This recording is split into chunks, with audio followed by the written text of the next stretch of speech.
Dr. Eric Kelly III and a host of phenomenal speakers from all around the globe for this 7-day virtual event that you don't want to miss.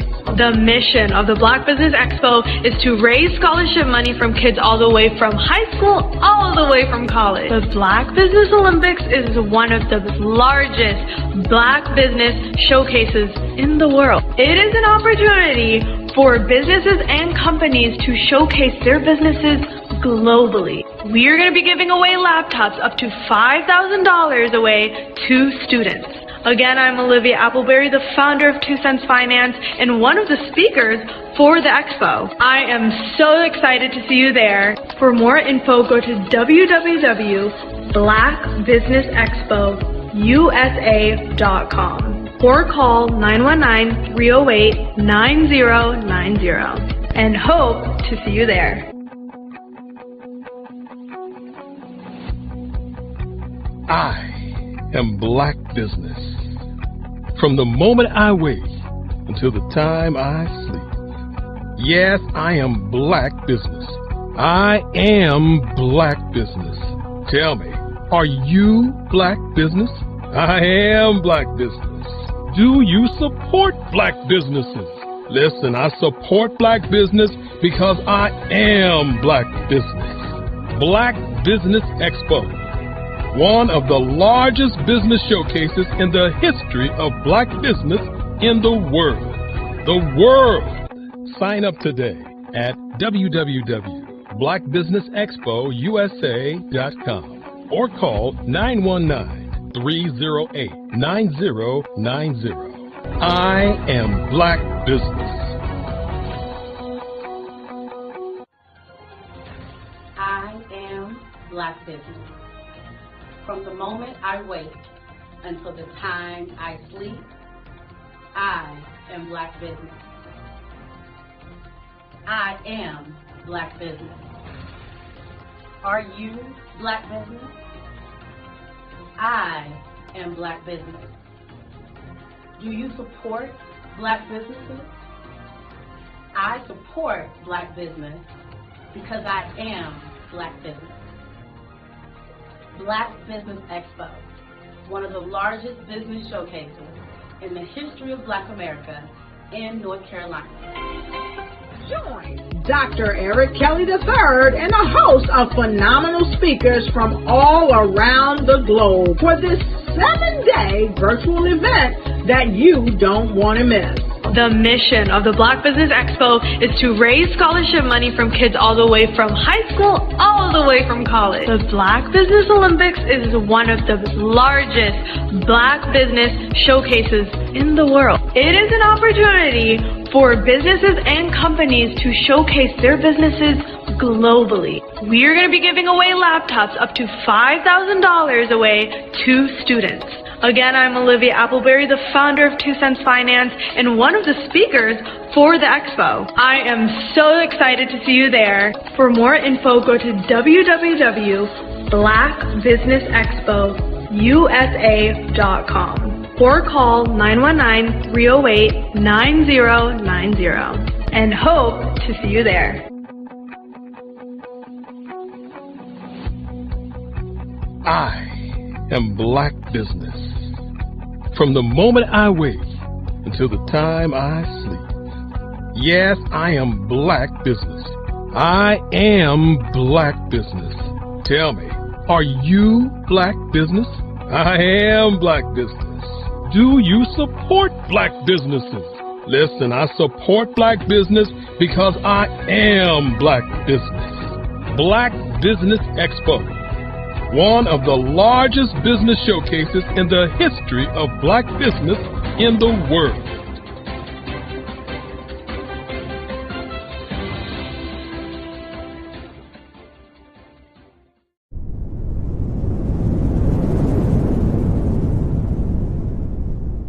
Are you a forward-thinking entrepreneur or business owner?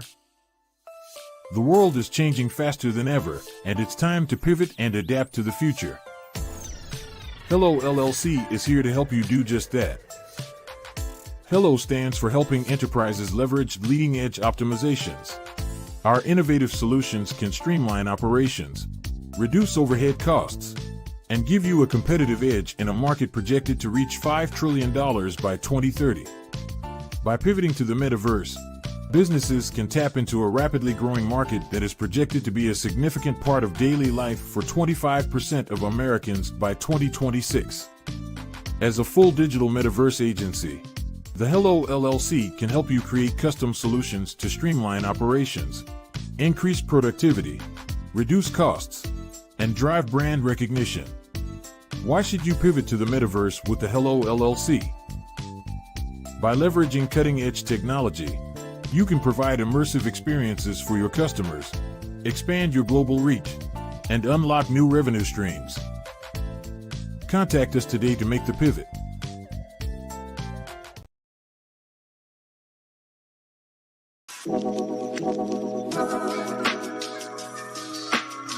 The African company and the African CEO is making a conscious decision to bring on someone external to the continent versus bringing on someone who is from Ghana or Kenya or South Africa. And so the skill sets of the people that we take through our executive leadership training program and ultimately on the placement, obviously have to be extremely high caliber. So what we look for are corporate executives at the vice president to C-suite level, as well as Black entrepreneurs. When we look at the Black corporate executives, we're looking for some very specific skill sets, whether that be around supply chain, sales and marketing, engineering, product development. We want our folks to be able to add immediate value to the corporate board, right? And the other thing is, even if they don't necessarily have specific industry experience, they're bringing a diversity of thought.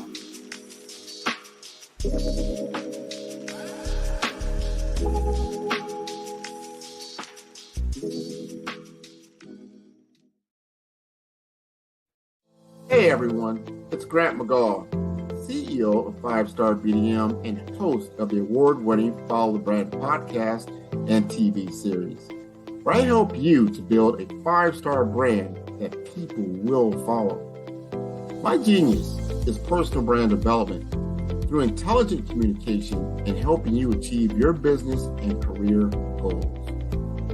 I am a requested speaker on digital technology and brand development issues. I want to work with you to increase the value of your current opportunities while attracting new ones.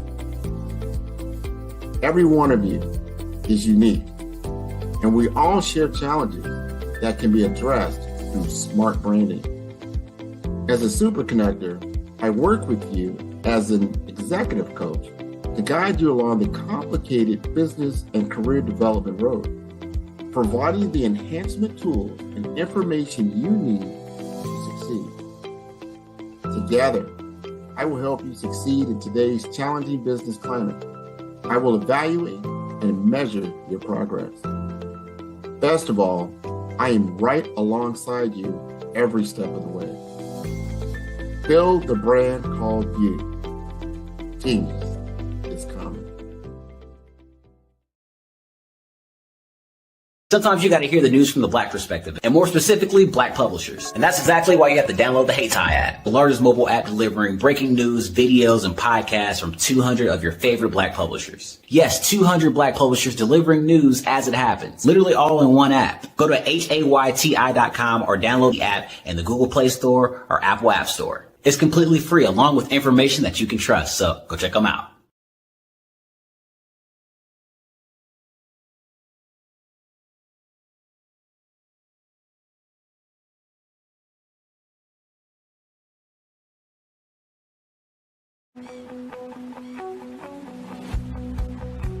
I am Black Business. From the moment I wake until the time I sleep. Yes, I am Black Business. I am Black Business. Tell me, are you Black Business? I am Black Business. Do you support Black businesses? Listen, I support Black business because I am Black Business. Black Business Expo, one of the largest business showcases in the history of Black business in the world. The world! Sign up today at www.blackbusinessexpousa.com or call 919-308-9090. I am Black Business.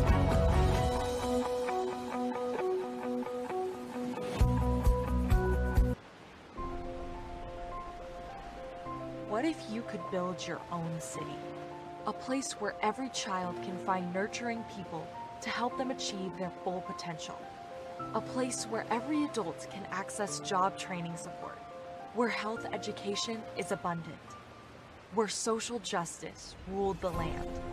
A place without limitations. Welcome. You have arrived at STEM City USA. It is what every city should be. A safe and trusted community where you find people and resources to help you become everything you are and beyond. STEM City is unlike anything you have ever experienced. It is a digital twin of the world around you, only better. STEM City is about energy and soul renewal. It is more than a digital world. You can almost feel the power of live cultural events, music, and theater. STEM City promises a better future for children with caring mentors and hands-on activities with dedicated tutors to support our youth. STEM City is your passport to a healthy lifestyle with weekly events addressing our community's many issues.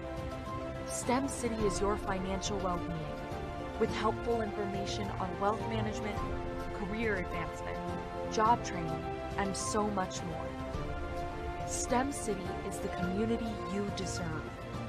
It is the city where your dreams can come true.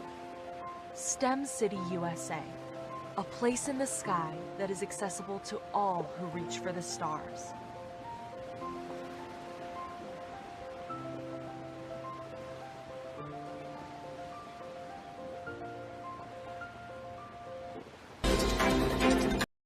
Content creators, welcome to Fave Unite TV. Hey, are you struggling with having your content stand out from the crowd? Or is it that you're overshadowed by others who have more resources, followers, and influence? The good news is wherever we are, you are too. We help you grow your online presence and optimize your visibility, which gets you closer to your audience so you can build trust and loyalty. By using the power of our network, we help you build yours. Fave Unite is a powerful tool to connect you with your friends, followers, and fans. And when fans rule, everyone wins. Join us. Fave stands for fans, artists, and venues. Submit your content today.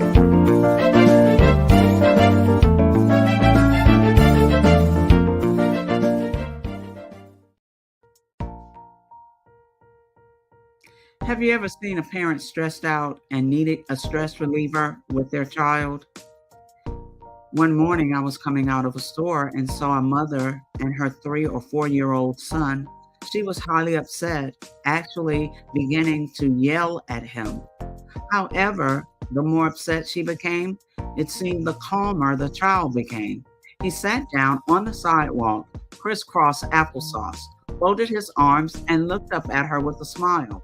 You see, the angrier she became, the calmer he became, because he had the control of the situation.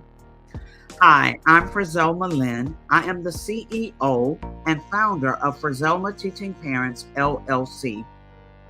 I'm a retired teacher, school district administrator, an author, speaker, and I am the parenting 911 coach.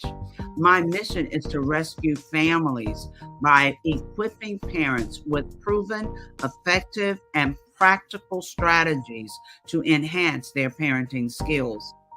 Many times we as a society expect parents to teach, train, and raise their children without providing the necessary tools they need to accomplish this. However, parenting issues cannot be resolved without intervention. Therefore, Frizoma Teaching Parents has provided coaching programs, digital courses, and live webinar trainings to provide step-by-step research-based parenting strategies, even for parents whose children are disrespectful, defiant, for those who have been diagnosed with ADD and ADHD, and even for parents of adult children. No longer will you have the need to feel like you are a failure as a parent. You'll now have the tools needed for each situation. Trust me on this one. Go to www.parenting911.org. Book a 15-minute strategy session with me or choose one of the coaching programs. Our training helps parents relieve stress.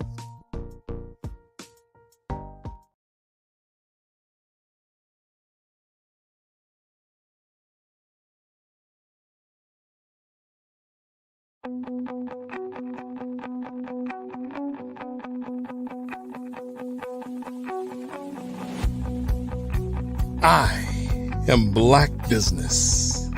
From the moment I wake until the time I sleep. Yes, I am Black Business. I am Black Business.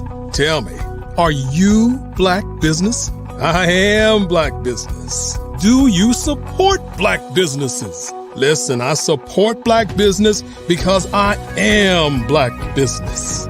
Black Business Expo, one of the largest business showcases in the history of Black business in the world. The world! Sign up today at www.blackbusinessexpousa.com or call 919-308-9090. I am Black Business.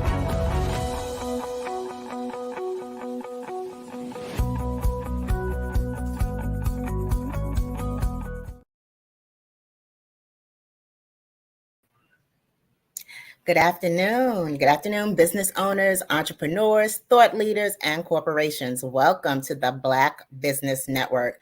My name is Eartha Watts Hicks. I am the CEO of Earthatone Enterprises and Earthatone Books, publisher of Love Changes and A Planner is a Girl's Best Friend, as well as a freelance writer, editor, and PR writer and affiliate for blackpr.com. I am your business moderator this afternoon on the Black Business Network. The Black Business Network is a 24-hour business network showcasing Black businesses, business owners, entrepreneurs, and thought leaders worldwide. We have speakers from North Carolina, London, Singapore, Africa, Japan, and cities all over the United States. The Black Business Network is a global community sharing its business knowledge to empower, inspire, and educate businesses about business. Our next speaker is Bukeka Blakemore. Now, Bukeka Blakemore's passion is to use her voice to promote self-worth and well-being. She has over 30 years of experience in the entertainment industry and has opened for Harry Belafonte, Maya Angelou, Della Reese, and in addition to those icons, she has toured with R&B legend Oleta Adams. Now, Bukeka is also the treasurer and deputy executive director of Creative City KC Inc. The organization is a focal point for Kansas City, Missouri's designation as the only city of music in the United States under the UNESCO Creative Cities Network. Now, I present to you Ms. Bukeka Blakemore. Welcome, Bukeka. Well, Eartha, thank you so much for that amazing introduction. You're just amazing at all that you do, and I appreciate your welcoming me to the platform today. Well, it's a pleasure for us to have you, and we're eager to hear all that you're willing to share. Thank you so much. Genius is common, and I'll see you on the other side. Thank you. Well, what a pleasure to be here on the Black Business Network. My name is Bukeka Blakemore. I am the CEO and co-founder of Fave Unite TV. And as our moderator graciously shared, that I am also the Deputy Executive Director for Creative City KC. We are a not-for-profit organization that is the focal point for the UNESCO Creative Cities Network. And I'm here today to not only tell you more about who I am as a business owner, as and a creative, but to also share with you why it is so important that we have Black media representation. So first, let me just tell you a little bit about myself. I am a singer-songwriter as well as the aforementioned uh, roles that I have as a business owner. I have extensive knowledge in the areas of event production and making sure that creatives are well represented when they are on stage and performing. One of the things that I think is really important for you to know about me is that I am passionate, very passionate about using the power of my voice.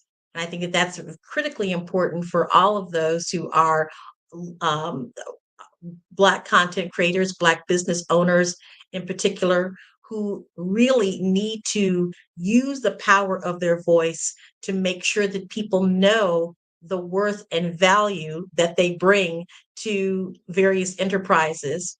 And so that is a little bit about me. Now, let me tell you a little bit about Fave Unite TV. A while back, my husband and I had the concept of creating a social media network. That social media network, we decided to call it Fave Unite. Fave stands for fans, artists, and venues. And the purpose of that social media network was to bring underrepresented and unrepresented content creators in the music industry primarily, to have them become a family, a community of fans, artists, and venues. And as technology evolved over time, we decided that when streaming television became something to invest in, we chose to pivot and move into that direction. And we're so glad we did. It was the best move we could have ever made. And so, as you know, when you pivot and you craft your business model, it can formulate it may take time to formulate and put into a crystallized package that makes sense as a business model. And so that's what we've done with Fave Unite TV. We have formulated a business model of a streaming platform for Black content creators, such a needed field for many Black people in media, which is why we also have the Black Business Network, right?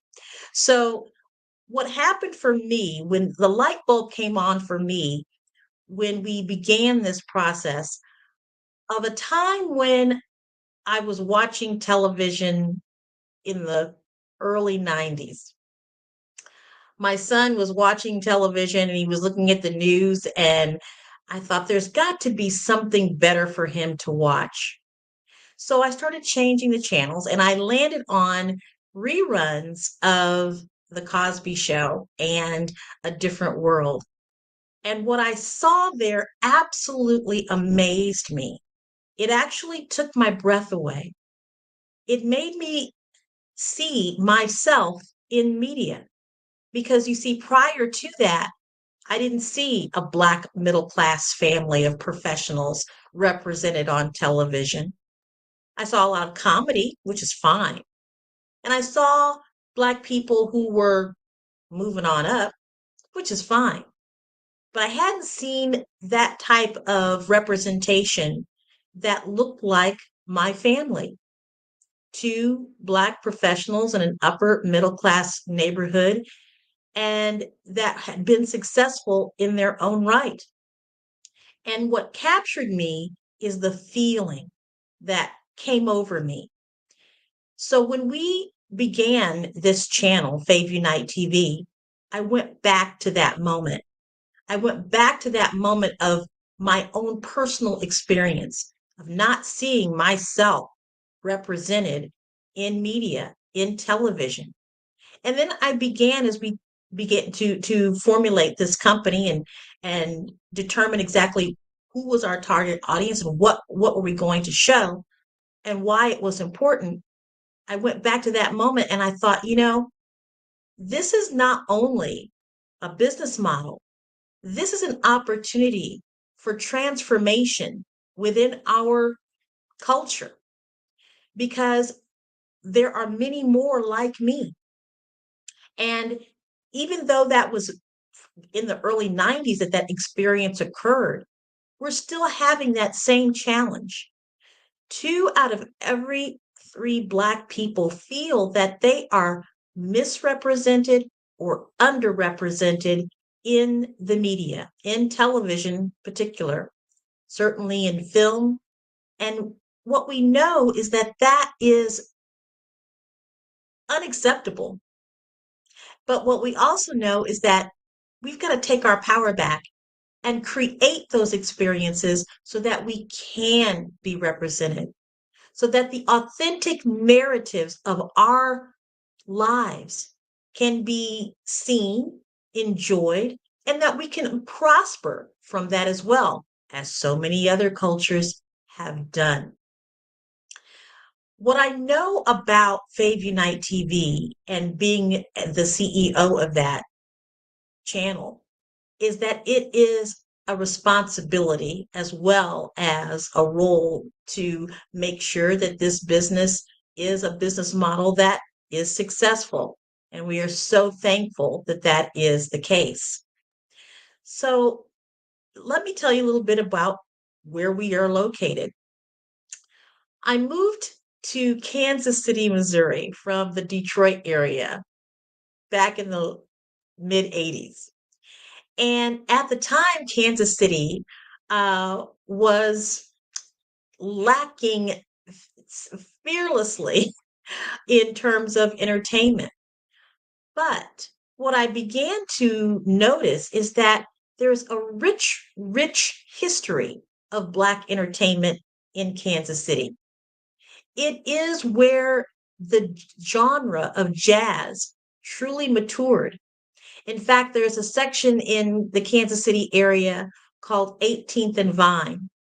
And you're probably familiar with the song, Kansas City, here I come, 12th Street and Vine. That neighborhood, that area of Kansas City is significant to Black history, and particular to Black music history. There is a building here in Kansas City in that area called the Mutual Musicians Foundation. It was the birthplace of the first Black music union in the United States. And the names on the document that was signed are all those great jazz players that we're familiar with, including Mary Lou Williams and so many more that are significant to jazz in Kansas City. So we have a rich history here that I feel am so fortunate to be a part of its resurgence as we move forward and take this beautiful history into the future. And that's where my role comes in as the Deputy Executive Director for Creative City KC.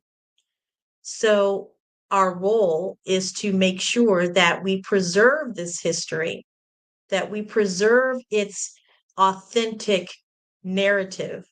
And I'm so glad that I'm able to do that along with Fave Unite TV and working in conjunction with Creative City to make sure that this narrative also has a place in video on demand and streaming. In fact, here in just a couple of weeks, we're going to be hosting a conference called the Return to UNESCO. And it is a celebration of the United States rejoining the UNESCO network. And we are the first city in the United States to acknowledge this rejoining into the UNESCO network. You might be wondering what UNESCO is. UNESCO stands for United Nations Educational, Scientific, Cultural Organizations. And so our city, Kansas City, is the focal point for the creative city of music in the United States. And we are the only UNESCO creative city of music in the United States at this time. So, as you can tell, the worlds that I live in are supportive of the story of Black stories and storytelling. And that is why I am here today, because this is a story that is absolutely worth telling. I love the fact that here in Kansas City, we have been known or actually emerging as kind of a sports dynasty, right? But that also includes that in a couple of years, Kansas City will be hosting the World Cup in Kansas City. So I am thrilled to be in the midst of all of the ways that Faith Unite TV and Creative City KC will touch the world in many, many ways. Not only from the point of helping Black content creators be seen in the in all around the world, but to be doing it from a place in Kansas City that is historic and that is known for its tremendous Black history in the field of music, which also extends to other areas such as film and television. So many artists come from Kansas City, and the world doesn't know that, but we're here to make sure that those authentic stories get told on Fave Unite TV. I think one of the things that I wanted to make sure that this audience is aware of is when we started this network, we found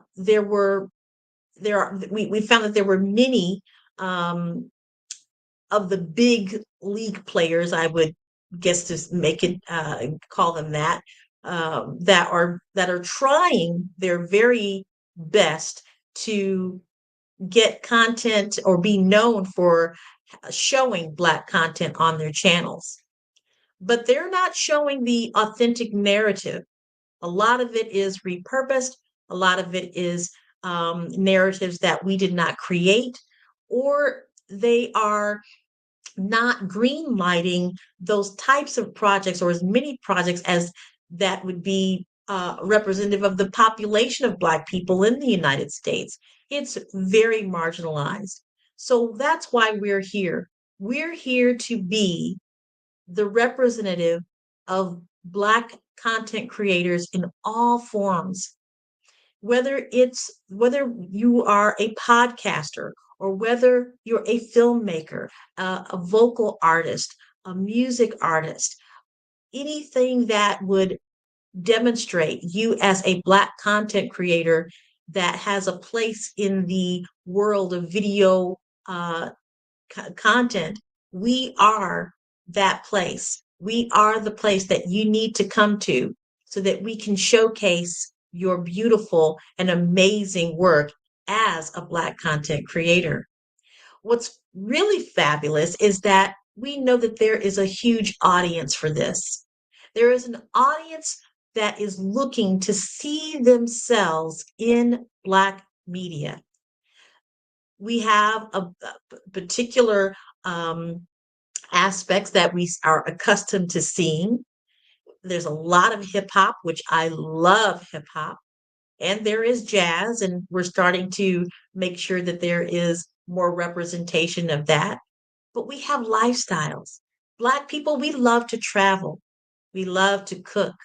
We love to design, and we love to make sure that we are on the leading edge of media, of STEM, of all the things that are supportive of livelihoods in the United States and abroad.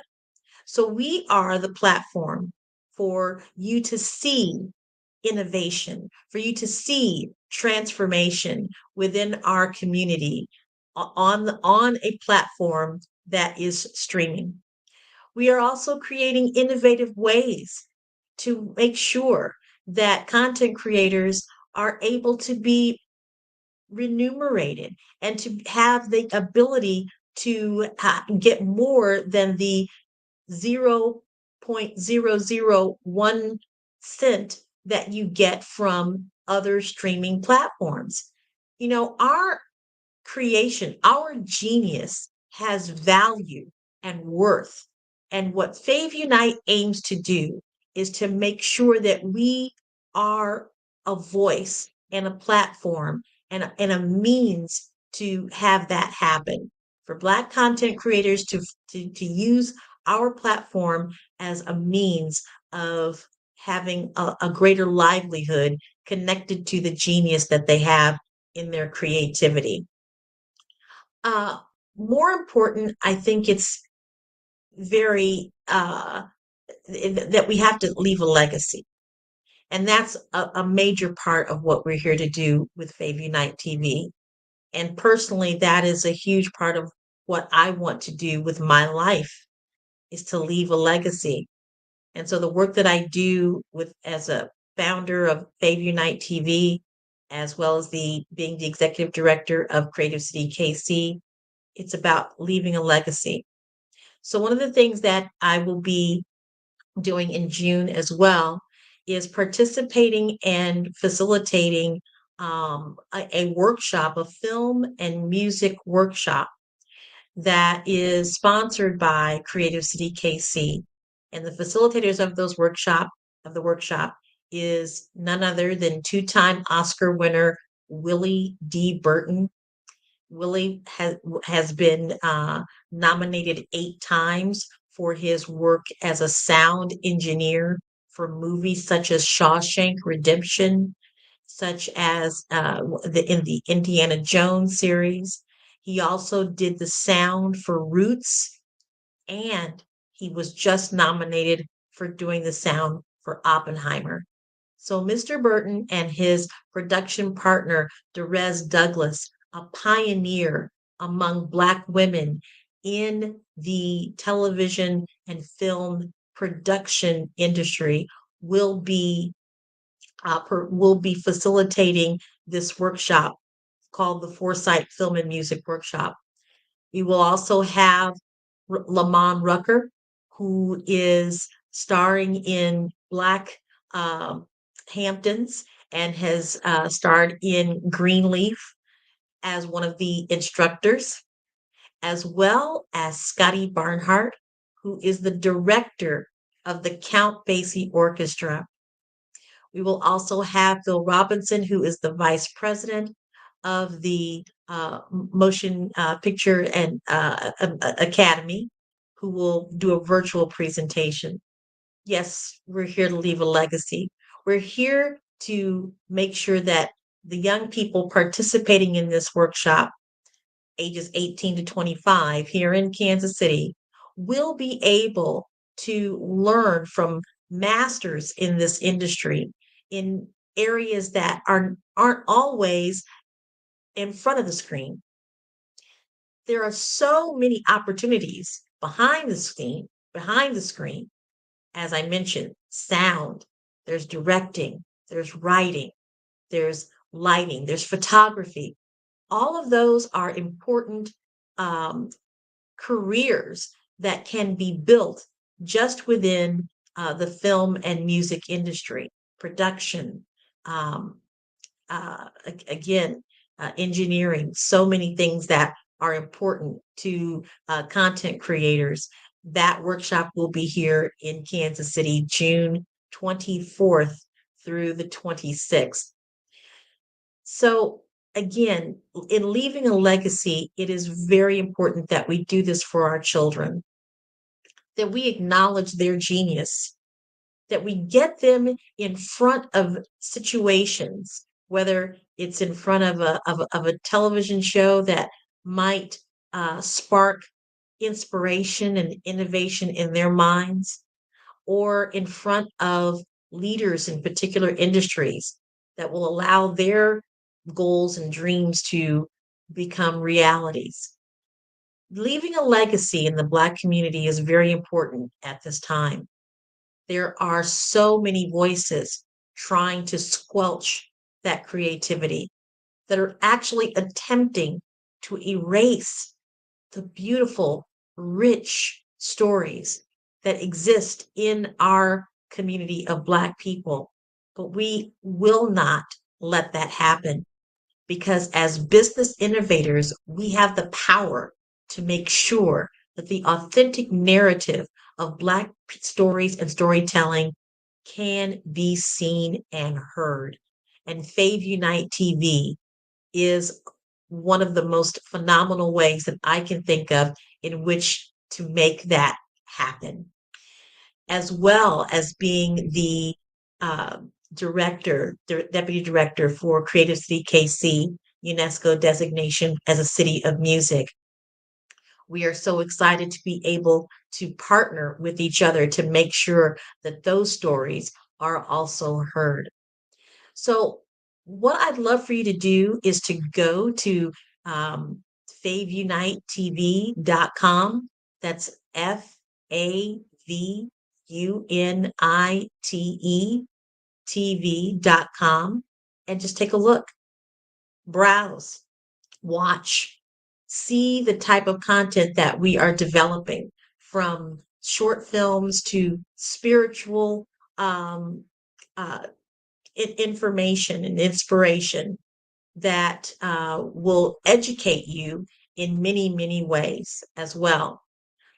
We want you to go on to favunitetv.com and see what kinds of the authentic narratives are being expressed. Look at it from being a fan.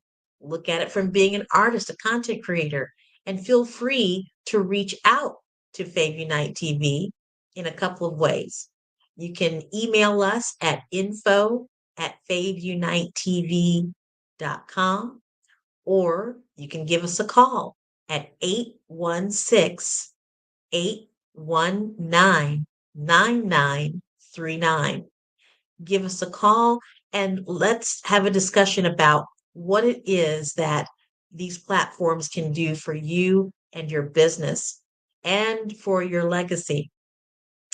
Lastly, I would like to just share with you a little story about back into my history, the things that kind of laid the groundwork for why I believe it is important for us to make sure that our voices are heard and that we are worthy of having those voices heard. My name is Bukeka, but when I was born, my parents named me Gretchen Elizabeth. They were both involved in the civil rights movement back in the 60s, and I was born right in the midst of that intense time in our nation's history. So when our family had meetings and folks would come over to the house to plan marches, they would say, "Where is little Gretchen?" Well, after a while, I got tired of being described as little Gretchen. I decided that I wanted to have an African name. So I chose the name Bukeka after looking through several books of African names and where they came from. North Africa, East and West Africa, South Africa. I chose Bukeka at 6 because, well, in my limited amount of reading at the time, the word that I recognized was the word princess. But years later, after traveling to South Africa, I met with a minister there, and he said, "What your name means is the most beautiful thing you've ever seen." So my name is not just about beauty. It's about knowing yourself. It's about claiming who you are. It's about feeling and knowing that you have an authentic story, and that authentic story needs to be told, needs to be heard, and that it can help someone. It can enliven someone, inspire someone to be who they are in a more authentic way. So years later, here I am now offering a platform that helps people to realize more of who they are. It helps people to see themselves in a landscape that they may not have seen themselves before. We are here because without us, those authentic stories and those are authentic storytellers could be erased. And we can't let that happen. We have to be the voice. We have to be the face, and we have to be the ingenuity and the technology to make sure that we are here for the long haul. Thank you so much for having me, Black Business Network. Thank you, Bukeka. I love what you're doing to help Black businesses and Black artists get their work out there and to show audiences their voice. For those of us who are a little hesitant or even intimidated by the process, what is your best advice? The best advice is to write it down. Start to tell your story. I was speaking with a gentleman today from the Baltimore, Maryland area. And, he was talking about the fact that he has had to pivot so many times and how Black content creators really have to do that. They have so many different types of careers just to stay relevant throughout their life. So write your stories down. We are a people that thrives on the storytelling and passing it down from one generation to another.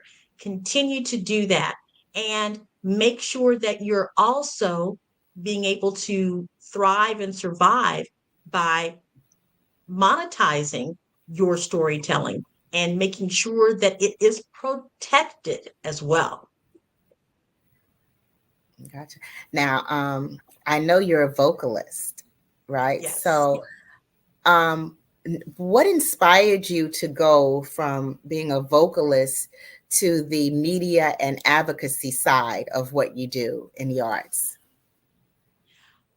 Well, it's a combination of inspiration and a combination of feeling a calling on my heart.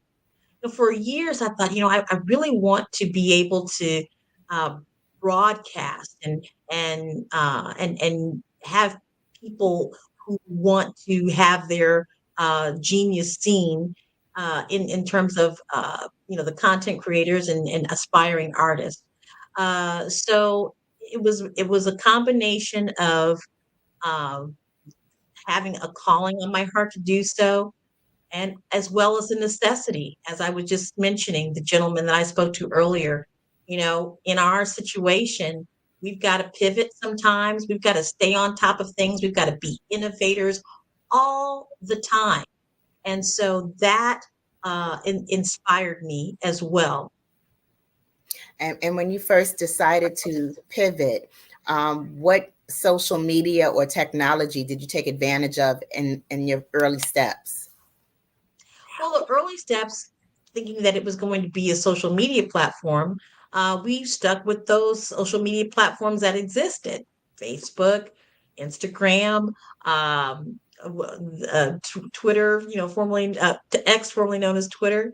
And so we just began to build a following on the existing social media platforms. And I think the other piece is that we had to be attuned to how technology was changing.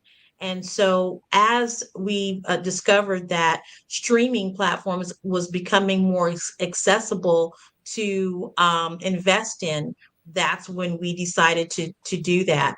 Having a good, one thing with content creators or artists is that we've got to make sure that we understand that we're in a business. That we're in a business, and a business is designed for us to have a profit. And so that what I knew from that perspective, I needed to translate that into new technology and innovation. And so that's pretty much how Fave Unite TV was born. And what types of artists do you work more with? Is it more the vocalists, more of the media personalities, more photographers, or visual arts? All of it. I would say that right now, for the most part, we have short film, so filmmakers. We also have podcasters. So that content is what you're going to see most of on Fave Unite TV right now. But we're looking for all different types of content creators. We know that people that are in the visual arts are using this type of media to showcase their work as well, even showing how they're creating that work in the process, as well as how that experience is combined with other mediums. For the visual art combined with music, you'll also see that on Fave Unite TV.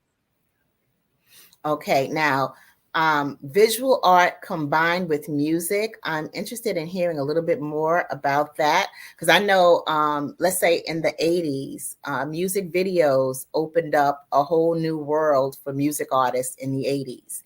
It allowed audiences to visualize along with the artists.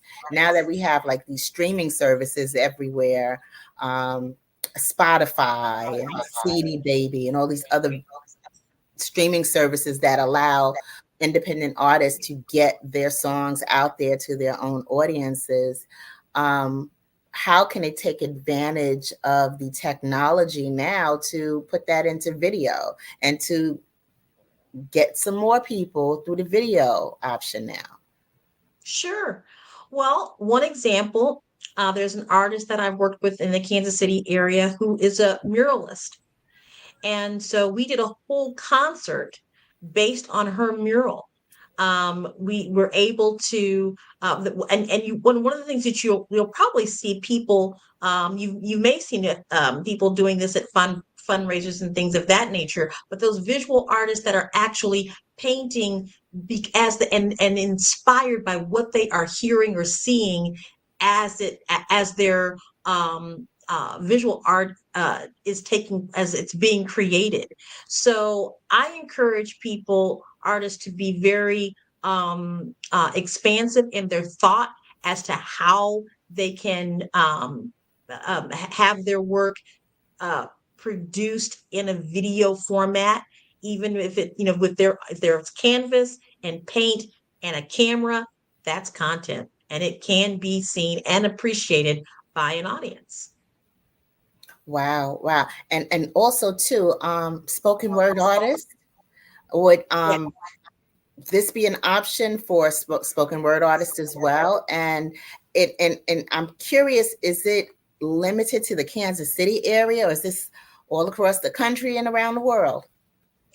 All across the country and around the world. We just happen to be in Kansas, which most people are like, well, why aren't you in LA or why aren't you in New York? Is because streaming doesn't require you to be in any particular place. You can be in Kansas and have a brilliant idea and broadcast that idea around the world. And that's exactly what we're doing.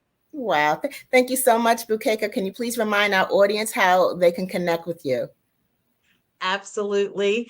So feel free to go to Fave Unite TV.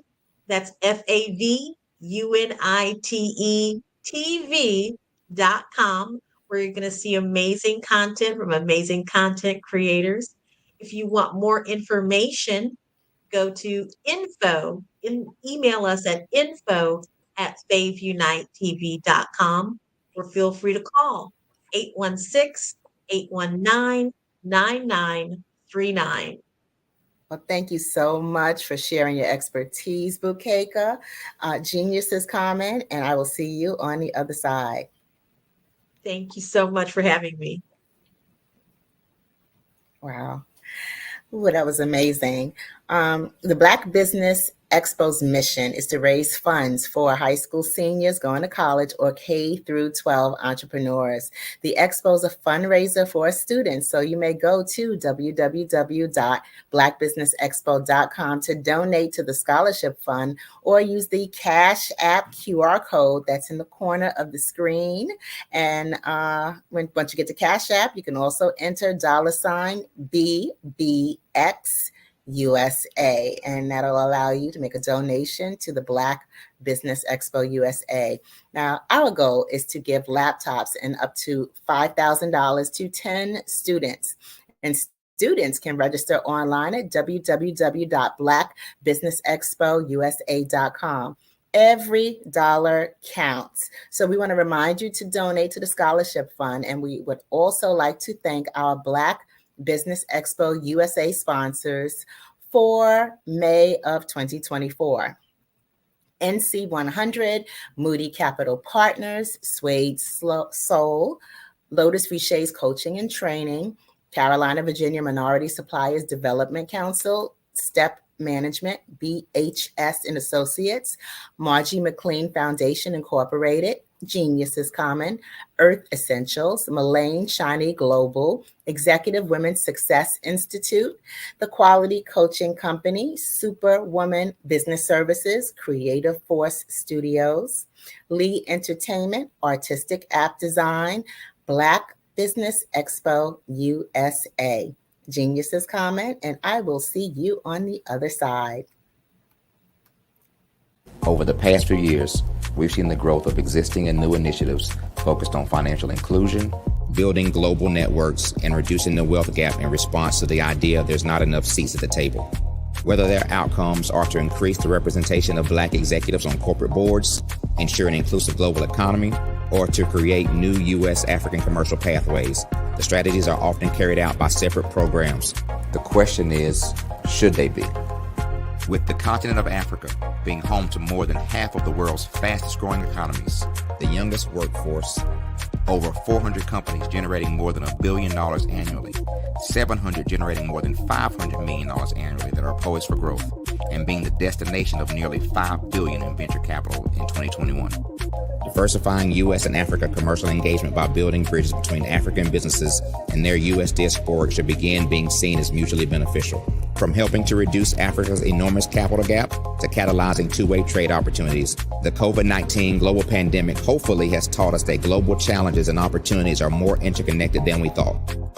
During the pandemic, African companies like Unicorn Flutterwave, insurance provider Reliance Health, ride-hailing app Yasir, and 54Gene, the continent's first bank of DNA on people of African descent, proved that when African companies have access to networks, capital, and information, they grow big, grow fast, and create solutions that are valuable to the world. This is why Be Direct was created. We are the first U.S.-based but African-centric board preparedness and board search company designed to connect U.S. Black talent and corporations to African businesses. Unique and fundamental to Be Direct's success is our process of helping board candidates adapt their experience and networks to an African context before they're connected to high-growth companies that are looking to locally and globally scale. From our focus groups with African business execs and government leaders, we don't ignore the sentiment that business is easy, but people are hard. Having a pool of board candidates with hard-to-access networks and extensive experience across the business lifecycle, including successfully raising capital, is table stakes for an initiative like this. So yes, we have that. But corporate or entrepreneurial success in the U.S. does not guarantee success in Africa. Developed alongside industry partners on the continent, our training program, Be Direct Prep, is designed to transpose their experience to create cultural comfort, understanding, and a commitment to helping businesses in Africa scale. Our board governance sessions are African, continental, and country-specific, integrated with cultural awareness and dexterity training, masterclasses led by African industry execs, and mentoring coaching from African continental-based facilitators. But even more unique to Be Direct Prep, we cap off our training program with an immersion trip to help candidates that have not been to Africa before see and feel Africa's complexity and opportunity from African soil. We all know traditional network-based board placement has historically left a lot of us out of ever really being in the paid board pipeline. Our strategy supports the work of many great organizations that are successfully filling seats at U.S. board tables by creating more tables for those that are still left on the sideline. It's time to start seeing the role and value of U.S. Black talent and businesses on the continent of Africa differently. Old perceptions and habits limit economic inclusion. Let's transition Black talent and the African businesses they will support from the periphery of the global economy to its core. Living in a global lockdown, we all know now how fast local and global economies can change and see the value of having businesses that hire, strengthen local value chains, and even grow globally. Status quo in any form holds back progress. We must democratize U.S.-Africa commercial engagement by socially and economically connecting cultures that have long been disconnected. It's time for Africa's U.S. diaspora to redefine their global value by helping African businesses scale continentally and globally.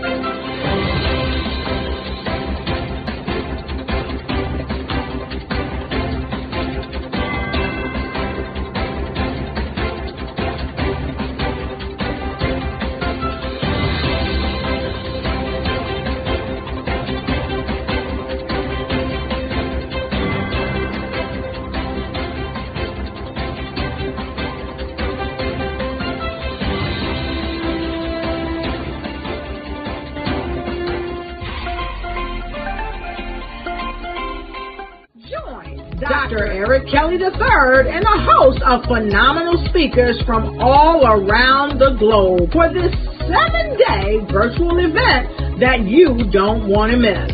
The mission of the Black Business Expo is to raise scholarship money from kids all the way from high school, all the way from college. The Black Business Olympics is one of the largest Black business showcases in the world. It is an opportunity for businesses and companies to showcase their businesses globally. We are going to be giving away laptops up to $5,000 away to students.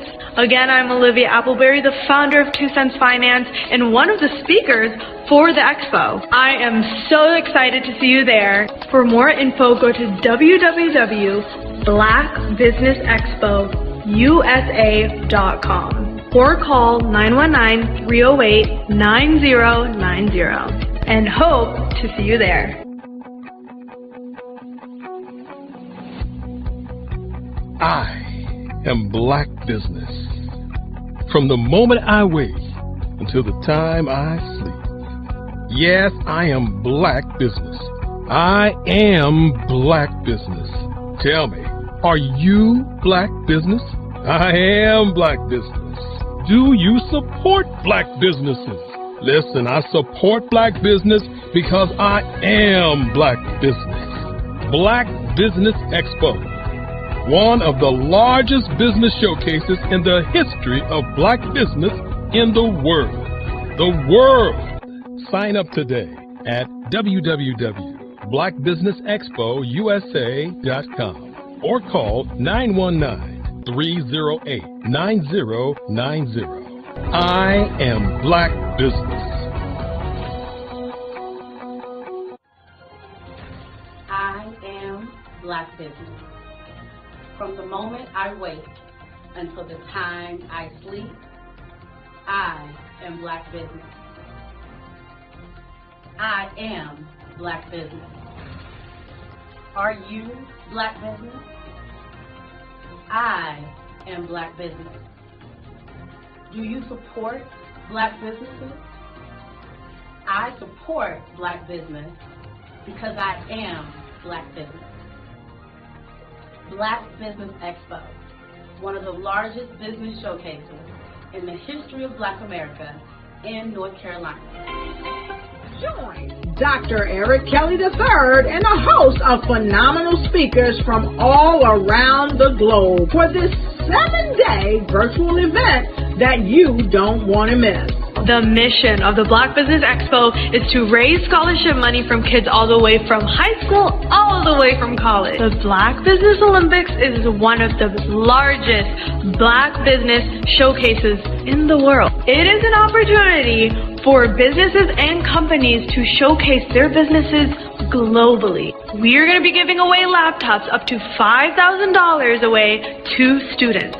Again, I'm Olivia Appleberry, the founder of 2 Cents Finance and one of the speakers for the expo. I am so excited to see you there. For more info, go to www.blackbusinessexpousa.com or call 919-308-9090 and hope to see you there. I am Black Business. From the moment I wake until the time I sleep. Yes, I am Black Business. I am Black Business. Tell me, are you Black Business? I am Black Business. Do you support Black businesses?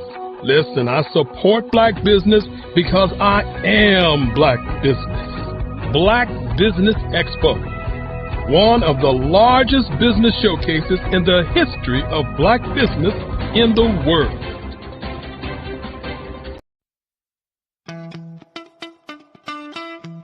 How many times have you been asked to help someone you didn't even know, a student, a business entrepreneur, or did you ever even ask, where did they end up? That business, that friend, that entrepreneur. Well, just maybe they ended up in a gang, bankrupt, homeless, or worse, dead. Maybe they turned to crime, drugs, and alcohol. Did you ever wonder? Did you destroy their dream, or was your life always so easy? At the Black Business Olympics, we started a movement to help students complete. Give them hope and foster success. Help them to leave their dreams of providing laptops, computers, and up to $5,000 in scholarship funds. Today, we ask you to help a student, a business owner, or an entrepreneur to realize their dream by sponsoring them, supporting them, and buying from them. Consider this. With $1.6 trillion in our Black community, we only ask for a small donation for our students, our businesses, and our entrepreneurs. And you can change a life today. So I ask you, what are you going to do?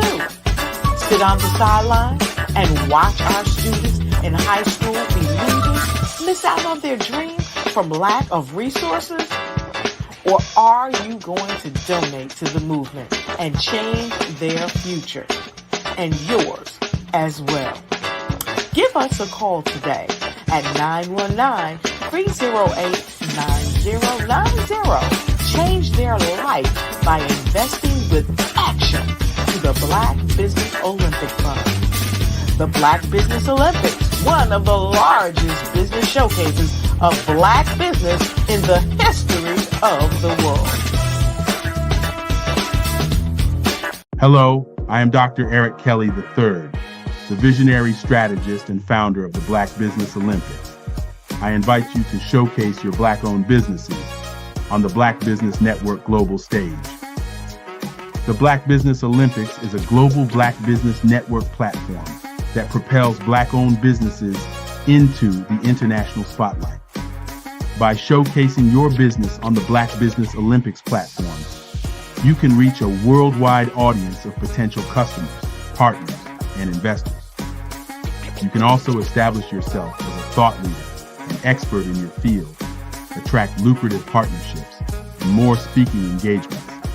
In addition, the Black Business Olympics platform provides a valuable opportunity to connect and collaborate with like-minded entrepreneurs and business professionals from around the world. This can lead to new business opportunities, ideas, and relationships. Finally, by sharing your story and expertise on the Black Business Olympics platform, you can inspire and empower others. This is a powerful way to make a positive impact on the world and leave a lasting legacy. If you are a Black-owned business owner, I encourage you to seize the opportunity to showcase your business on the Black Business Olympics platform. It is a once-in-a-lifetime opportunity to make an indelible mark on the world. Be one of the 1,000 visionary entrepreneurs who are changing students' lives, shaping industries, and leaving an unforgettable legacy for their families. Unleash your voice on our global stage and watch your business thrive. Black Business Olympics is one of the largest Black business showcases in the history of Black business in the world. Yes, the entire world. Just give me a call today at 919-308-9090.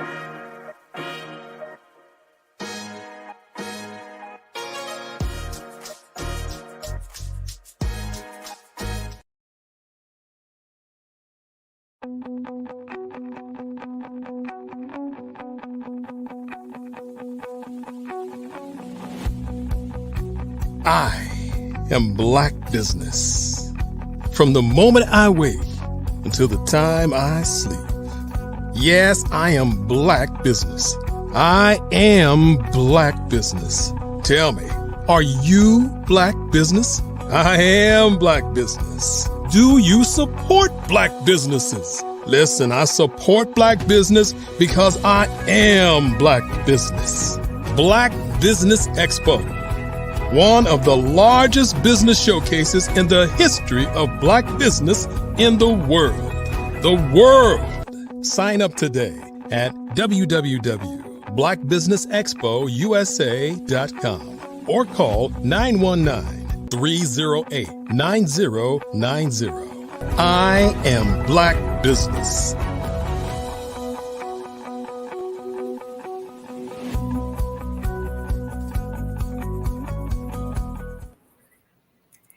Good afternoon. Good afternoon, business owners, entrepreneurs, thought leaders, and corporations. Welcome to the Black Business Network. My name is Eartha Watts Hicks. I am the CEO of Eartha Tone Books, the publisher of Love Changes and A Planner is a Girl's Best Friend, as well as a freelance writer, editor, and PR writer and affiliate for blackpr.com. I am your business moderator this afternoon on the Black Business Network. The Black Business Network is a 24-hour business network showcasing Black businesses, business owners, entrepreneurs, and thought leaders worldwide. We have speakers from North Carolina, London, Africa, Japan, cities all over the United States. The Black Business Network is a global community sharing its knowledge, its business knowledge to empower, inspire, and educate businesses about business. Our next speaker is Dr. Tabitha Russell. Now, Dr. Tabitha Russell is an international keynote speaker, best-selling author, and financial expert with over 20 years of experience in financial literacy.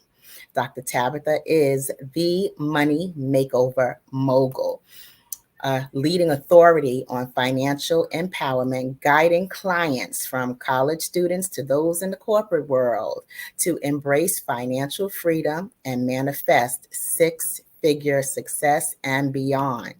I present to you Dr. Tabitha Russell. Welcome, Dr. Tabitha. Hello. Thank you so much for allowing me to be here on today. Oh, you're very welcome. You're very welcome. And I'm very eager to hear what you have to say, honey.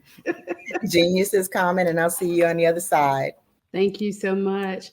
Hello, everyone. My name is Dr. Tabitha Russell, and I am honored to be here today on the Black Business Network to talk about a subject matter that impacts each and every one of us, and that is financial literacy. Whether you are from a bustling city or a quiet village, financial literacy is a vital skill that empowers us to take control, and I do mean control, of our financial futures and achieve our goals. So the thing comes down to understanding financial literacy and what it is. And financial literacy is basically the ability to understand and use various financial skills effectively. including our personal financial management, budgeting, saving, and let's take it a step further into investing.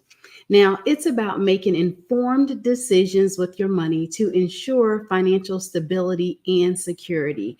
And when I say informed decisions, that means that you are empowering yourself when you're taking on the task of learning financial literacy and what that looks like. You're taking it upon yourself to now learn the tools that's going to make you most effective with managing your money. Now, why is financial literacy important?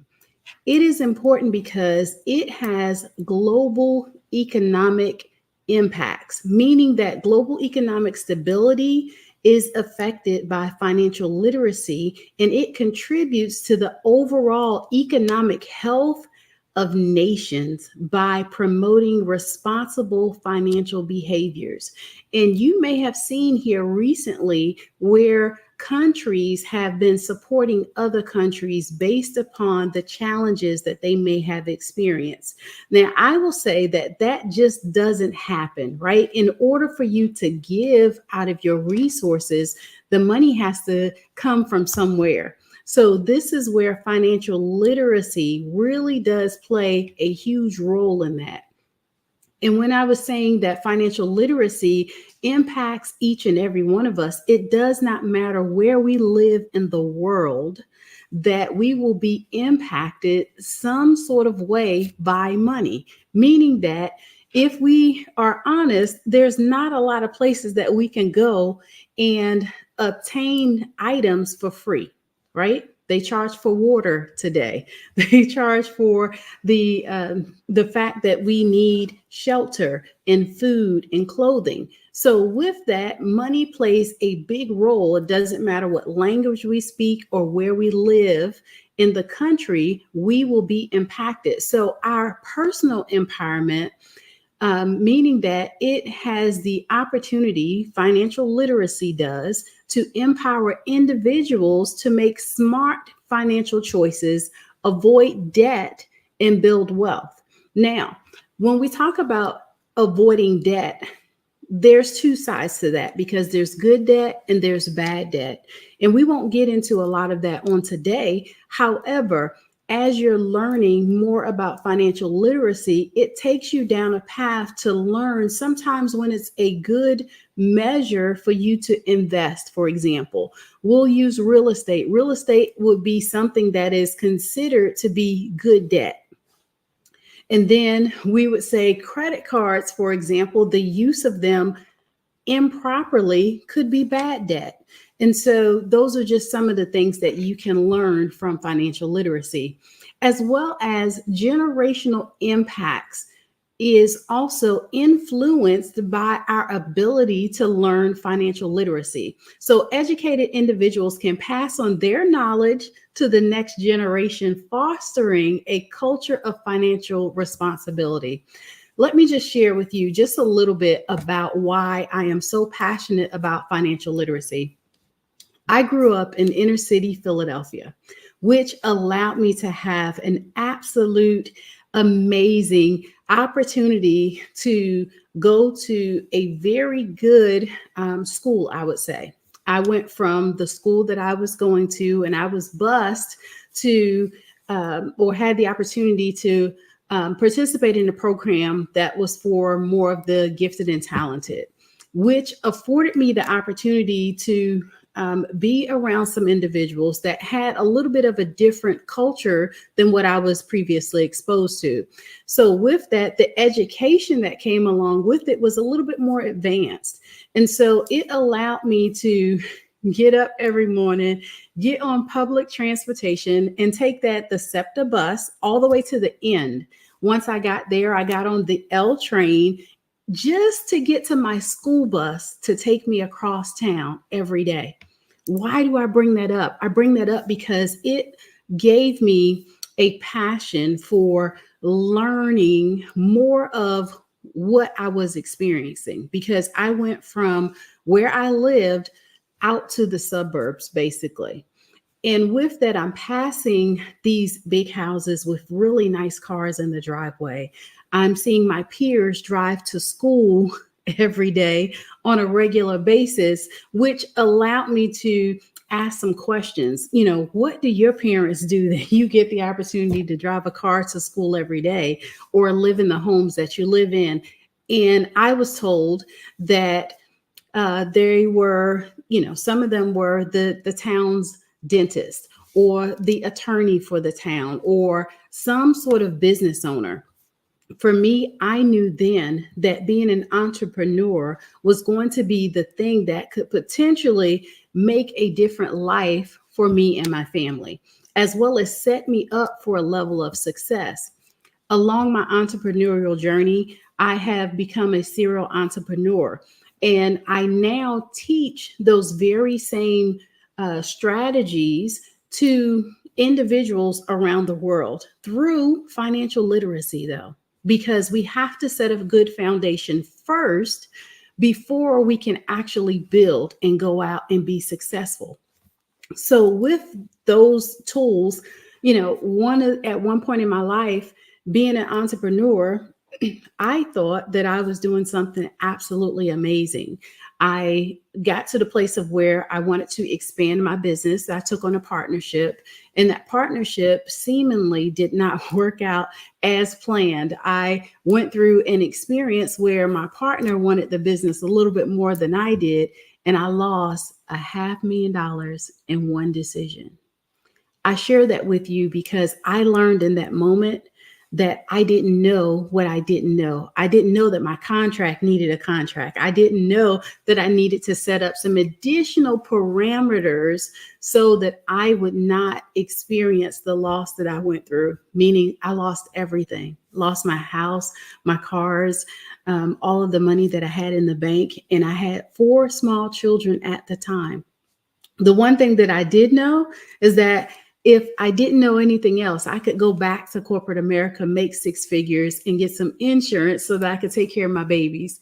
But that fueled the passion that I had for learning more about financial literacy, as well as helping business owners become protected, right? I learned that from me having just that one stream of income, being an entrepreneur was not enough.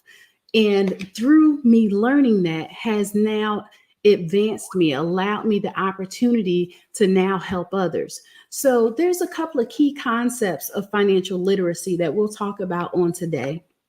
And the first one is budgeting. Creating a budget is the first steps towards financial freedom.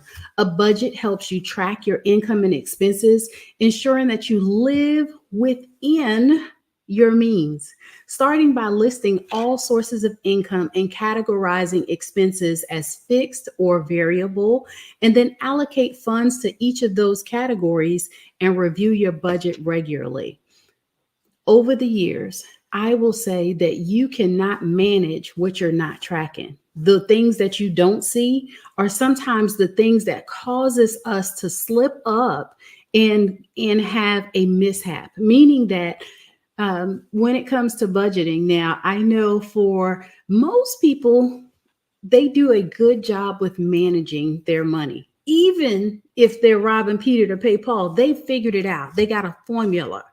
However, when you write your budget down, it allows you consciously to be able to see where you are, as well as set a path for where it is that you're going.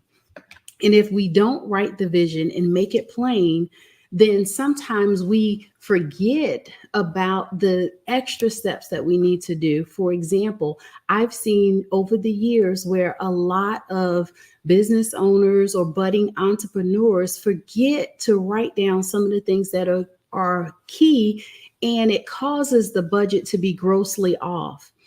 What do I mean by that? I mean that if you're making the Starbucks run, if you're stopping by the supply store and you're picking up items that you normally would not have in your budget, sometimes that's okay because things will come up. However, there should be an allocated bucket for moments like that. meaning that you account for being able to reward yourself with Starbucks or an extra trip to the department store or something like that. But if you're not doing that, today is a good time to start.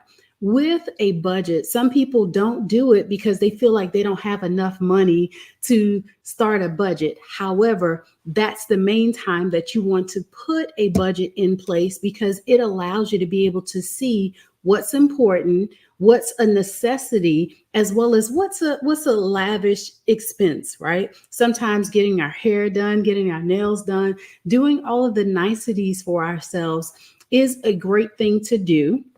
And I am a huge proponent for people rewarding themselves. However, let's do so within our means. Now, number 2 is going to be savings. And savings is a crucial component for financial security, meaning that you want to aim to build an emergency fund with 3 to 6 months worth of living expenses. Now, to somebody that might sound a little frivolous, right? 3 to 6 months. I don't need that much. Well, if history has said nothing to us, just a few short years ago, our whole country shut down. Now, I don't know about you. However, for me, you could not have told me in my lifetime that I would have experienced something like that. And so with that, those people that had a surplus, meaning their emergency fund and or savings set aside, were able to recover out of such an event. For those that could have potentially lost their jobs, because a lot of companies did not open back up. And some people had to figure out now what they were going to do for income. So with that, this is where you set yourself up for things like that, because statistics say that there's 60% or more of families that are living paycheck to paycheck, and just one financial emergency of $400 or more could wipe them out. And so with that, having an emergency fund, having a savings plan will help the families to be able to navigate that and really not miss a beat, not cause a hardship or strain to the family. So you can also automate your savings to ensure that you have consistent contributions. And remember, even the small amounts can grow significantly over time with regular contributions. So I encourage people to start where you are comfortable. What can you afford to put aside? And watch it grow, meaning set it and forget it. When you automate it, it becomes like a bill, right? You should honor yourself by paying yourself to be a good steward. Number 3 is investing. Now, this can have a lot of different looks for a lot of people. Investing allows your money to grow over time. And so understanding the basics of stocks, bonds, mutual funds, and real estate even, and diversifying your investments to spread risk and increase potential returns, start investing early to take advantage of compound interest. Compound interest means that your money grows potentially at an exponential rate, depending upon your level of risk when it comes to investments. Now, I am not here to give you advice on investing itself. However, there's a lot of free tools available to you. However, you just have to investigate, right? A lot of times you can start with your financial institution, where you can go in and sit down and talk with someone, and they can tell you where you are and come up or help you to develop a plan of where it is that you want to get to when it comes to retirement, buying a home, potentially investing in a purchase on a car. A lot of those things have the ability to affect your financial risk as well as your financial stability in the marketplace. And then the 4th thing is debt management. So managing your debt effectively is key to financial health. You want to prioritize paying off your high interest debts first. They call it like the snowball effect. product. However, you can avoid accumulating unnecessary debt by living within your means and using credit responsibly. Create a debt repayment plan and stick to it. That is the thing of the day. If you don't remember anything else, when you create your debt management plan through your budget, you want to stick to it, meaning that be realistic with your plan, whatever it may look like. I know for my family, we have a plan ourselves. And what we do is we visit it regularly. And for some people, that could be monthly. For other people, that could be weekly or bi-weekly. Only you know where you are and where it is that you're trying to get to. And more often that you look at your plan and that you are revisiting the plan that you have in place for where you're trying to go is how often you may need to put some of those things in place. Now, number 5 is your financial planning. Financial planning involves setting short-term, mid-term, and long-term financial goals. So you want to develop a comprehensive plan that includes saving for retirement, major life events, right? I mentioned about real estate and buying a car. Sometimes those are some of the bigger choices and decisions that you're going to make in your lifetime that have big implications when it comes to your finances. Let's face it, cars cost a lot more today than they did 10 years ago. And if history repeats itself, they're only going to increase. Real estate and owning a home or a condo is one of the bigger investments that you're going to make in your lifetime. And so you can make an informed decision by looking at what that's going to look like in comparison to your financial situation long before you make the purchase. And so with being able to do that, you get the opportunity to make a wise decision on should I buy now or should I buy later? Just in 3 short years, when we talk about real estate, we went from a interest rate of 3% 3 years ago to where the market for buying a house today with interest is well over 7%. It's like 7.2 last I looked. And so if nothing else, that could be the difference between an additional $500 plus a month on the same home that you would have bought 3 years ago at a cheaper interest rate. So therefore, you want to make sure that you're taking into consideration what it is that you want to do with your money and any potential unexpected expenses. So as you review and adjust your plan regularly to reflect the changes in your financial situation, it allows you to be more financially stable and more secure. So let's look at the global perspective. Now, there are some challenges in financial literacy across the board. We find that sometimes people don't have access to education in many parts of the world, including here in the US. So financial education is not always readily available. But what can you do? We can put forth efforts to integrate financial literacy in our homes. Let's start there first, right? We can help our children learn the advantages of setting a budget. We can also help them learn how to write a check and balance a checkbook. Let's just say it's a little bit easier today because there's a lot of apps out there that we can put on our phone that we can track our spending habits.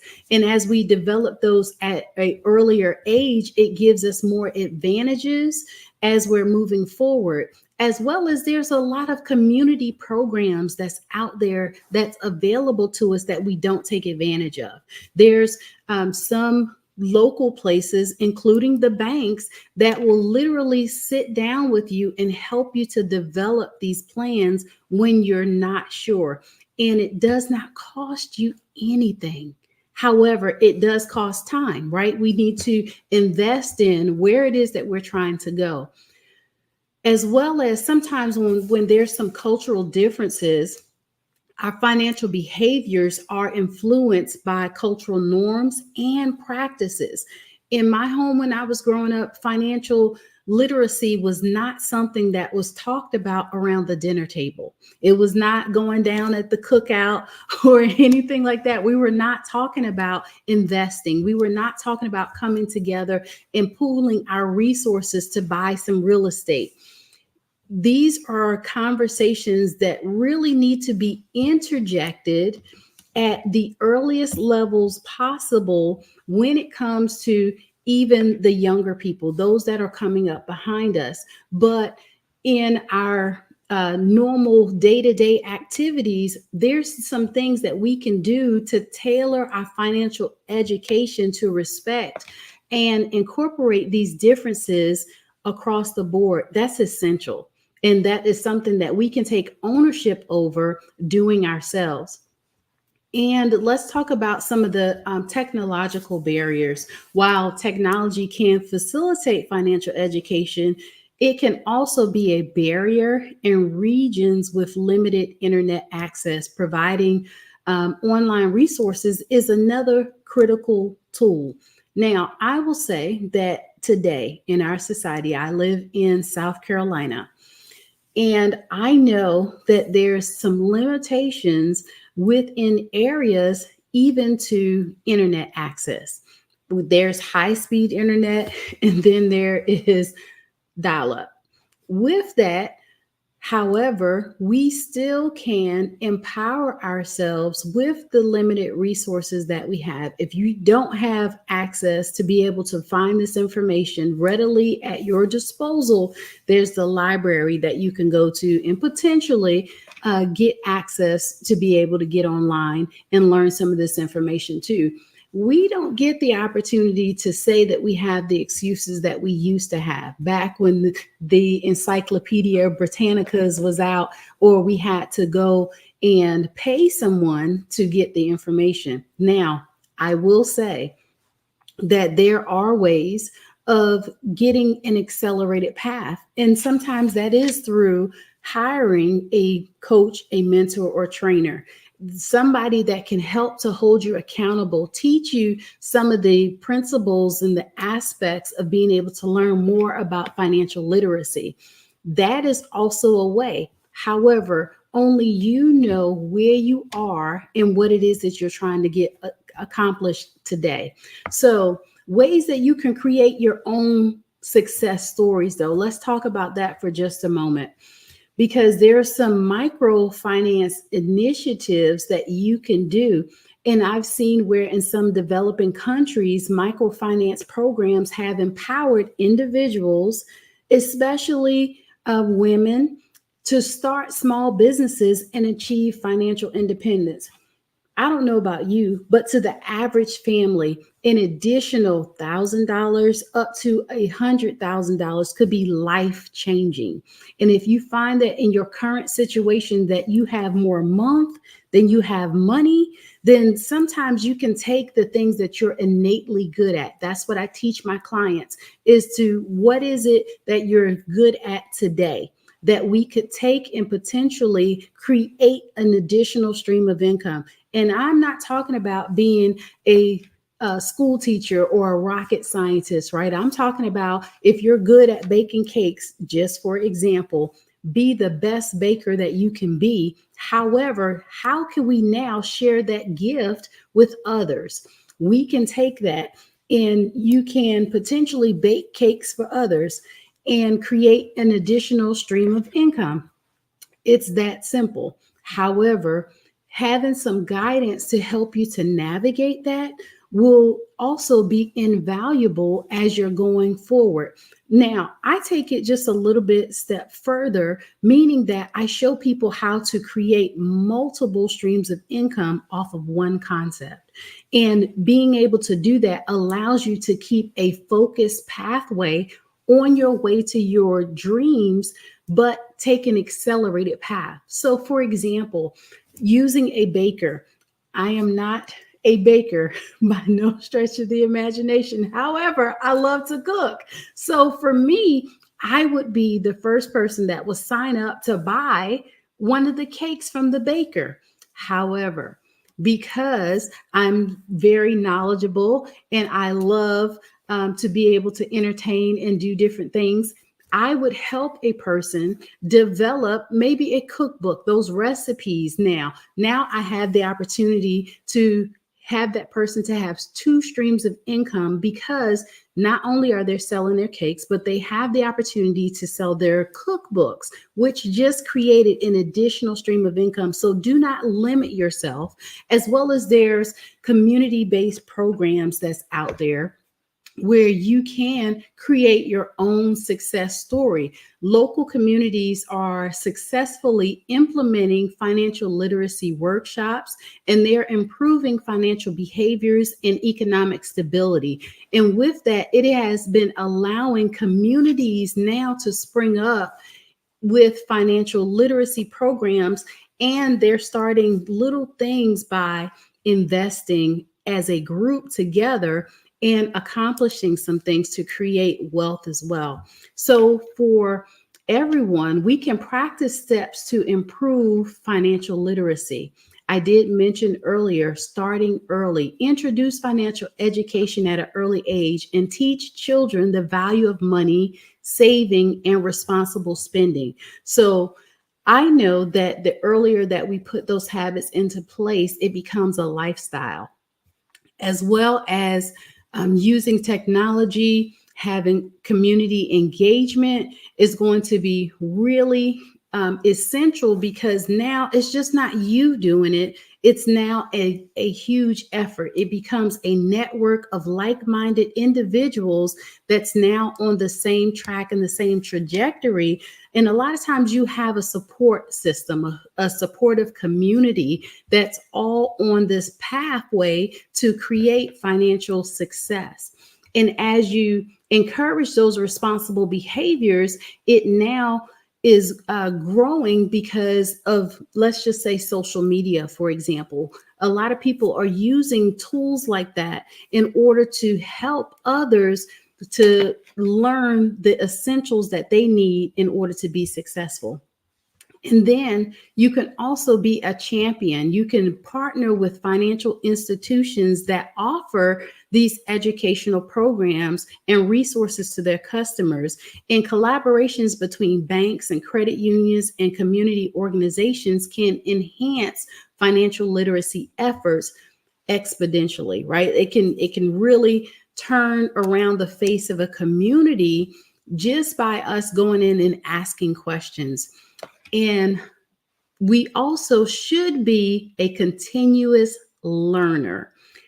The more that we learn, the better positioned we allow ourselves to be in. So financial education, it's a lifelong process. I can only tell you that you cannot know enough information. I tell people, with all the education that I've been able to acquire over the years, I still don't know everything. And because I don't know everything, I am eager to learn something every opportunity that I get. And you want to encourage individuals to stay informed about the financial trends, about products and strategies that's going to help you to become the next millionaire in your family, or the first. I will say that financial literacy provides you opportunities for continuous learning through advanced courses and professional certifications. There's now a lot of colleges that are starting to offer advanced courses that you can take that's freestanding. You don't necessarily have to go and get a degree, but you can go and learn something more about investing. You can go and learn more about real estate that you can take potentially through the local college there. Now, I also want to say that financial literacy is just not about managing money, but it starts with your mindset and how you think about your relationship with money. Sometimes sitting down and asking yourself where you have developed some of the money habits that you have. How did you learn about how to pay your bills and when to pay your bills? How to properly use credit can be life-changing. Sometimes there's some habits and some things that we do that no longer serve us. It no longer works. It used to work and used to be effective before, but now because times are changing, everything is automatic. Most companies have an app today that they want you to use. However, if we're not sometimes taking advantage of those apps, we'll just say, we could be missing out on opportunities to save and be able to use that money somewhere else. So the more education, the more touch points that you can have with financial literacy, it helps you to now maximize every single dollar. And you being able to do that could be the difference of whether you make your purchase today or you make it tomorrow. And the differences between the two sometimes can be thousands of dollars of a difference in savings, and or either spending because you will spend more sometimes when we're ill-equipped. And let's just say our credit is not perfect, right? A person between good credit and a person that has potentially fair to low credit could be thousands of dollars in between. So the more that you know and the more that you position yourself to be a financial strategist of your own home, it allows you to be able to use your money in ways that now saves you exponentially, we'll say. So by understanding and applying the principles of budgeting, saving, investing, debt management, and financial planning, you can create a world where everyone has the knowledge and the tools to thrive financially.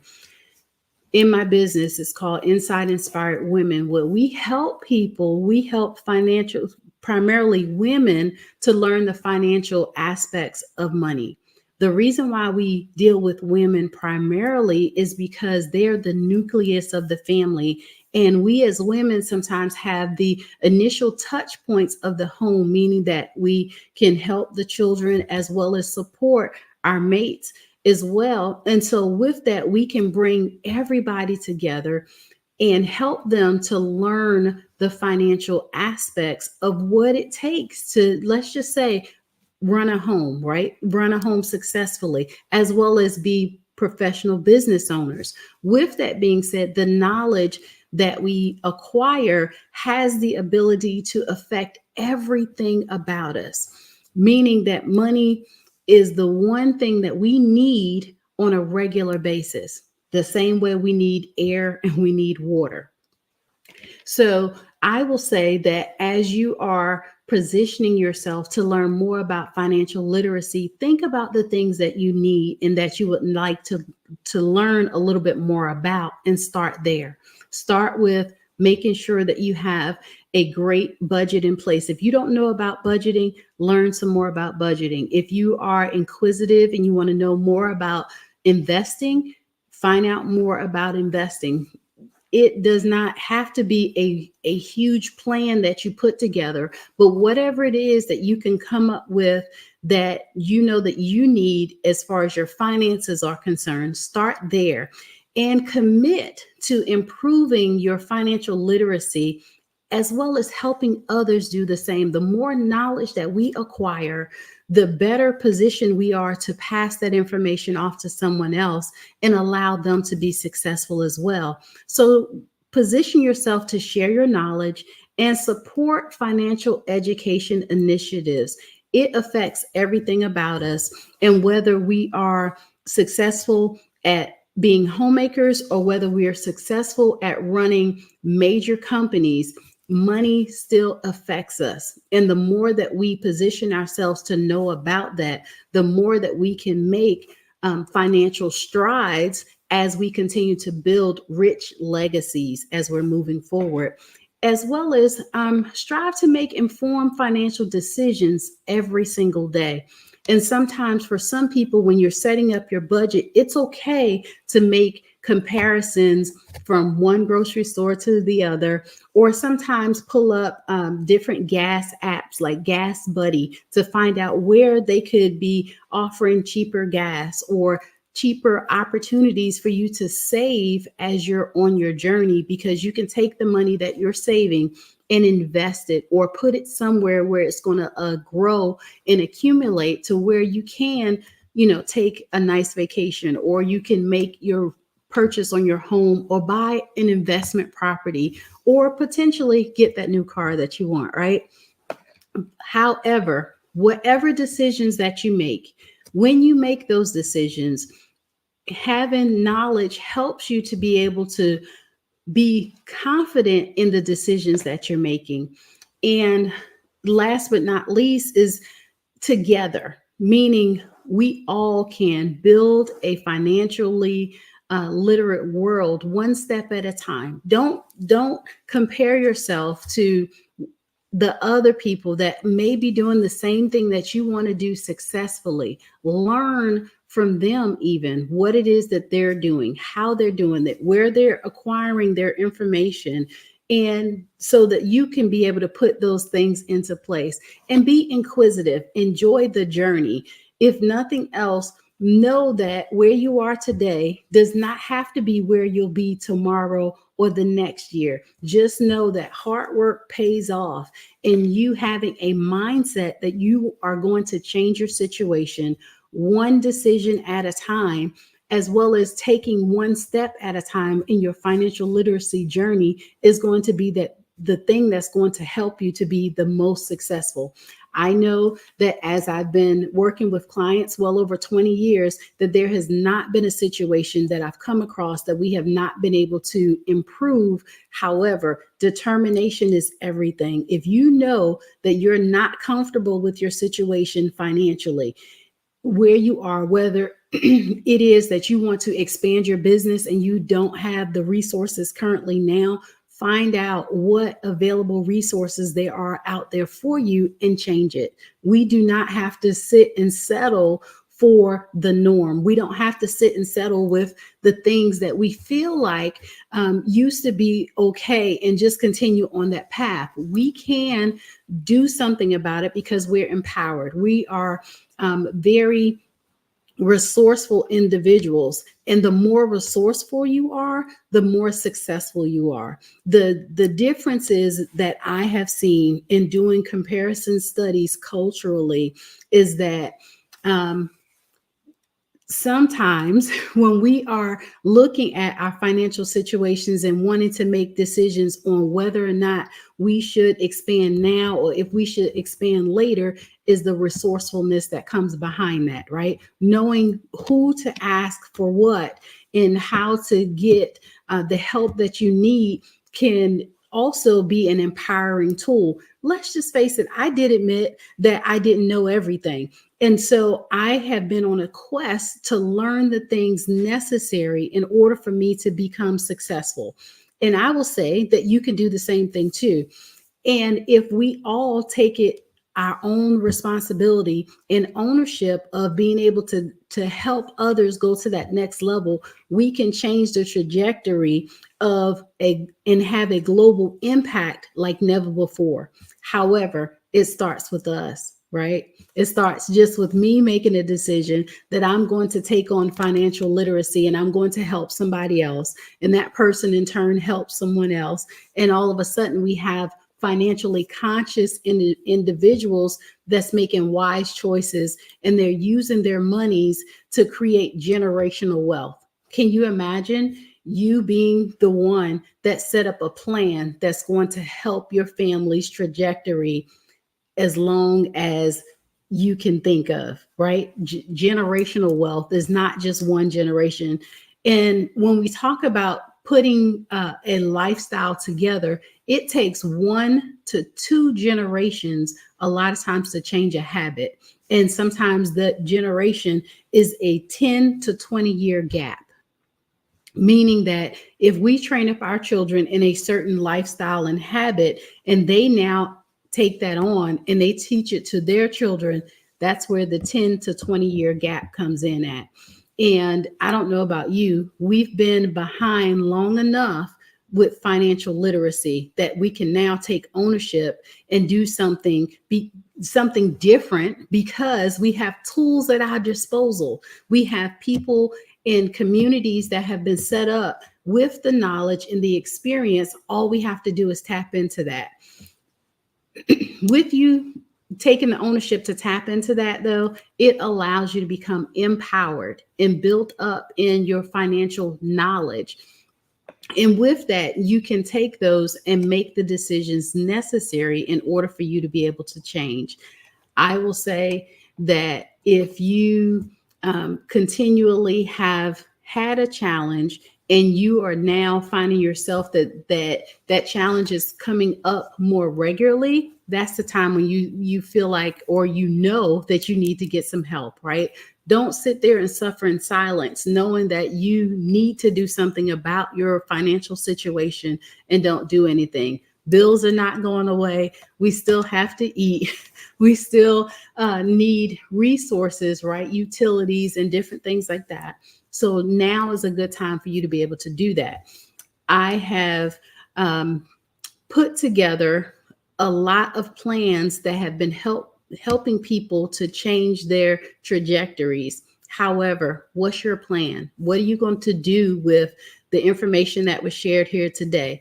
There were some key concepts, just to recap, about your budget and your savings plan, making sure that you have that emergency plan, making sure that you are learning how to now invest your money, understanding the basics of stocks and bonds, mutual funds, and real estate, as well as if you are currently working for an employer, are you taking advantage of the 401k plans? And are you maxing that out at 100%? Are you looking at how most corporations today will match your money that you are putting away in your 401k plan? Are you doing these things?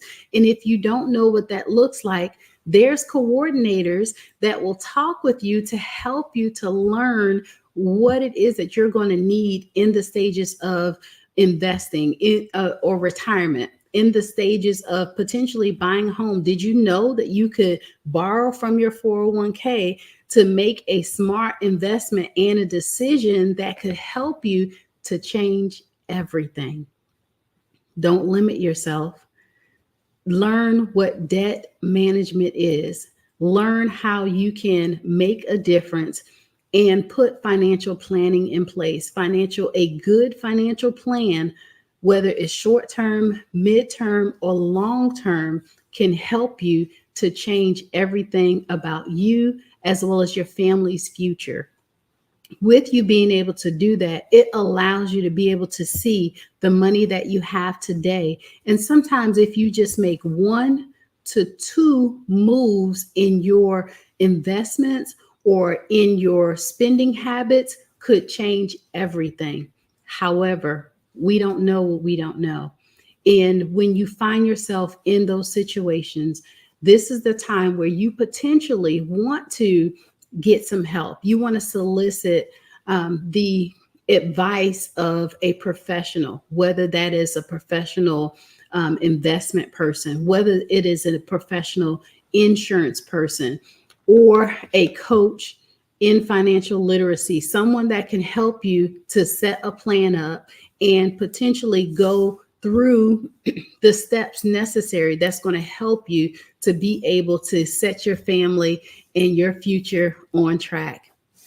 I will say that today is an excellent day for you to get started, for you to review your plans that you already have in place and take it a step further and now take action. That is the thing that I find that a lot of people don't do enough, that causes their plans sometimes to fail. So with that being said, thank you so much for allowing me this opportunity to share with you financial literacy on today. Dr. Tabitha, you are absolutely amazing. Amazing. And the funny thing about it, and it's kind of sad, But most of us, a lot of us come from a family culture of how to make a dollar out of 15 cents and not how to earn 20% interest on a dollar. So we have to go from one mindset to another. So please, please, please remind us how to connect with you online. Tell us the name of your book if you have one, and how to reach you everywhere. We need your information. Yes, thank you so much. You can reach me at drtabitharussell.com. That's my name. As well as on all social media platforms. I am Dr. Tabitha, and I do have several books out on Amazon. My first book is I Divorced My Money and Married My Mindset, that you can reach on Amazon as well. So thank you so much for allowing me this opportunity to be here on the Black Business Network. Thank you, Dr. Tabitha. Thank you so much for sharing your knowledge and your experience and your expertise. Thank you. Genius is coming, and I will see you on the other side. Yes, take care.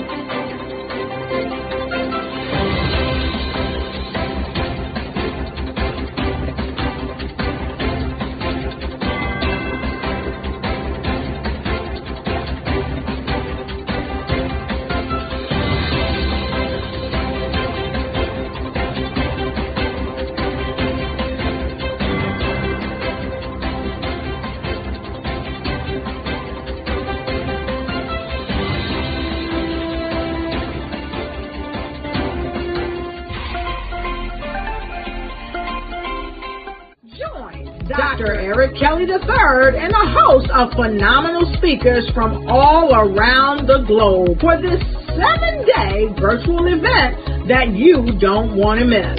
The mission of the Black Business Expo is to raise scholarship money from kids all the way from high school, all the way from college. The Black Business Olympics is one of the largest Black business showcases in the world. It is an opportunity for businesses and companies to showcase their businesses globally. We are going to be giving away laptops up to $5,000 away to students. Again, I'm Olivia Appleberry, the founder of 2 Cents Finance and one of the speakers for the expo. I am so excited to see you there. For more info, go to www.blackbusinessexpousa.com or call 919-308-9090 and hope to see you there. I am Black Business. From the moment I wake until the time I sleep. Yes, I am Black Business. I am Black Business. Tell me, are you Black Business? I am Black Business. Do you support Black businesses? Listen, I support Black business because I am Black Business. Black Business Expo, one of the largest business showcases in the history of Black business in the world. The world! Sign up today at www.blackbusinessexpousa.com or call 919-308-9090. I am Black Business. I am Black Business.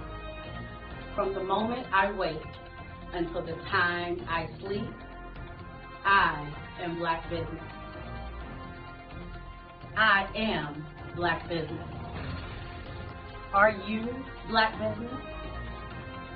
I am Black Business.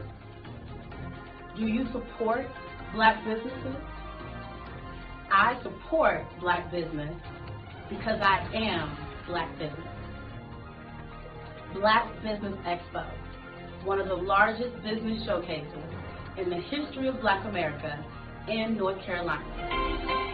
Join Dr. Eric Kelly III and a host of phenomenal speakers from all around the globe for this 7-day virtual event that you don't want to miss.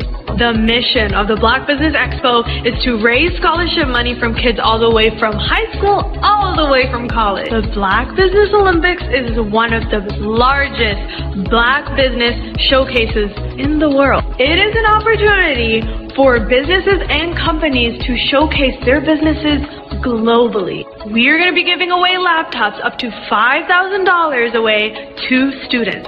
Again, I'm Olivia Appleberry, the founder of 2 Cents Finance and one of the speakers for the expo. I am so excited to see you there. For more info, go to www.blackbusinessexpousa.com or call 919-308-9090 and hope to see you there. I am Black Business. From the moment I wake until the time I sleep. Yes, I am Black Business. I am Black Business. Tell me, are you Black Business? I am Black Business. Do you support Black businesses? Listen, I support Black business because I am Black Business. Black Business Expo, one of the largest business showcases in the history of Black business in the world.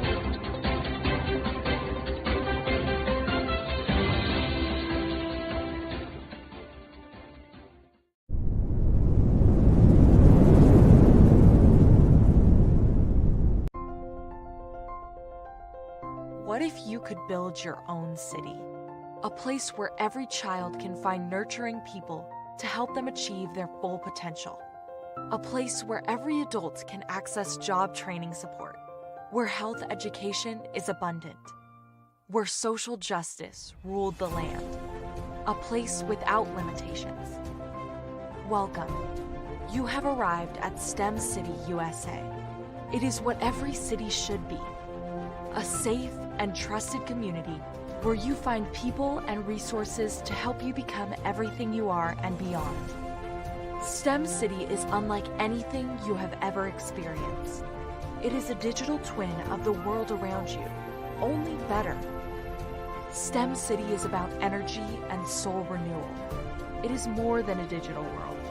You can almost feel the power of live cultural events, music, and theater. STEM City promises a better future for children with caring mentors and hands-on activities with dedicated tutors to support our youth. STEM City is your passport to a healthy lifestyle with weekly events addressing our community's many issues. STEM City is your financial well-being with helpful information on wealth management, career advancement, job training, and so much more. STEM City is the community you deserve. It is the city where your dreams can come true. STEM City USA, a place in the sky that is accessible to all who reach for the stars.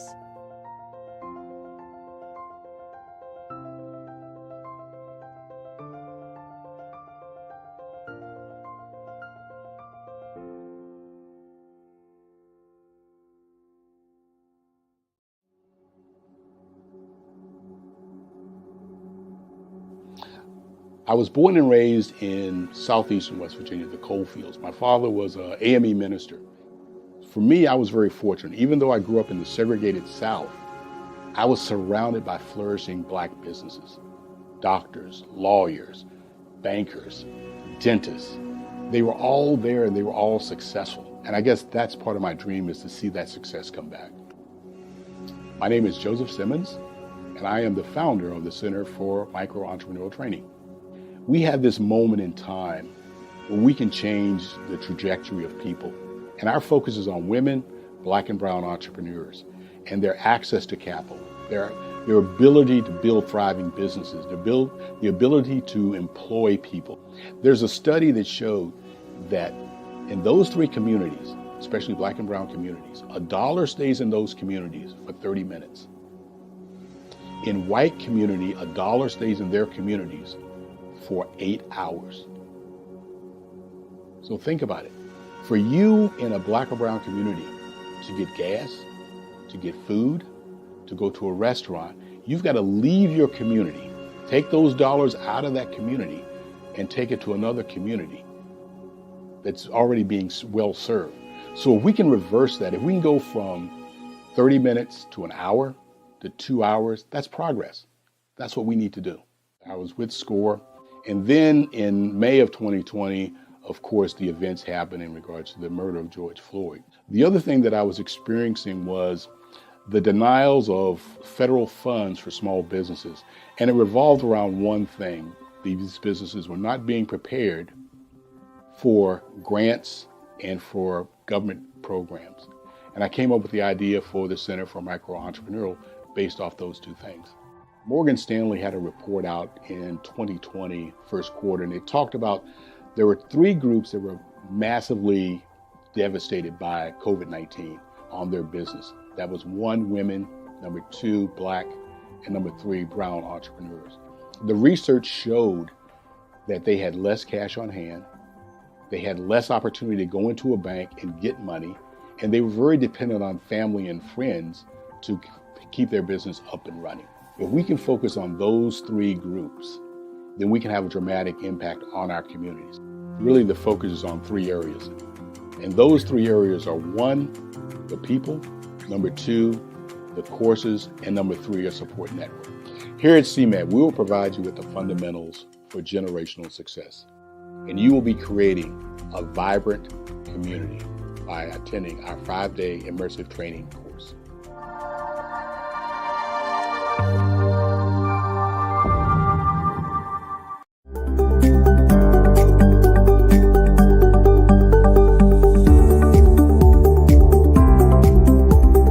My name is Katie Bennett, and I own Lexicon Presents Publishing. We are a publishing and media company that helps you take your story and share it with the world.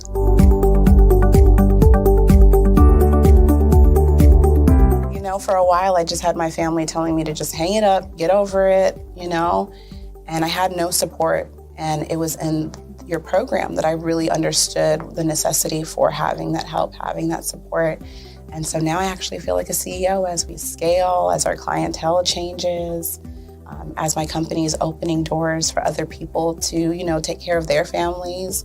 It's just completely changed from just a mom who was publishing books.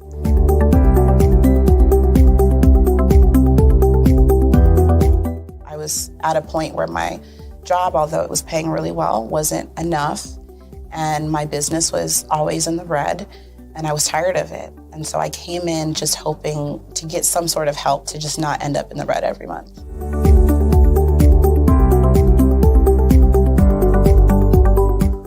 Ooh, wow. Okay, so there was one in particular, I cannot remember his name, but he asked me, he said, why are you in business?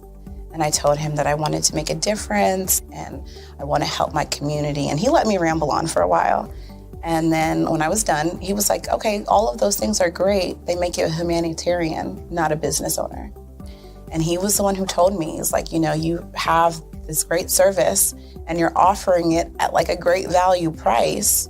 So to someone like myself, we don't know that we're going to get the value of what you're actually bringing. And so that gave me the confidence I needed to raise my price. It gave me the confidence to go after my, you know, my actual client that I actually prefer to work with. And it really just changed everything for me. I don't think without him kind of giving me that push, I don't think I would have gotten to this point or position.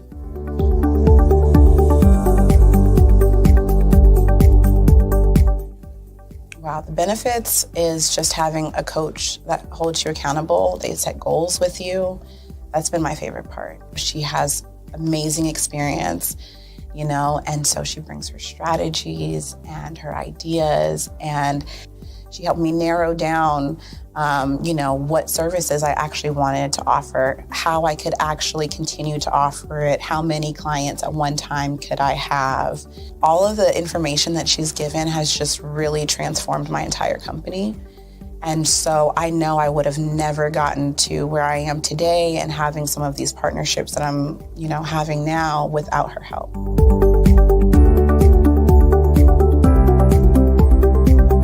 You're going to get information that you're not going to find on YouTube. You actually take the time to strategically give us the information, then give us time to actually apply it. I would also say that so that you're not just out on a ledge alone trying to figure this out. Like, you deserve to be in a community with other people who also want to grow their business.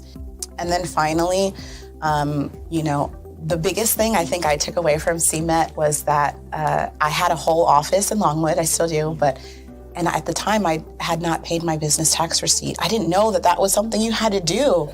So that was like one of the first couple days of information, and I'm like, oh my gosh, let me go get that together right now. So I'm really glad that, CMET was there for myself, and anybody else who has the opportunity, they need to do it.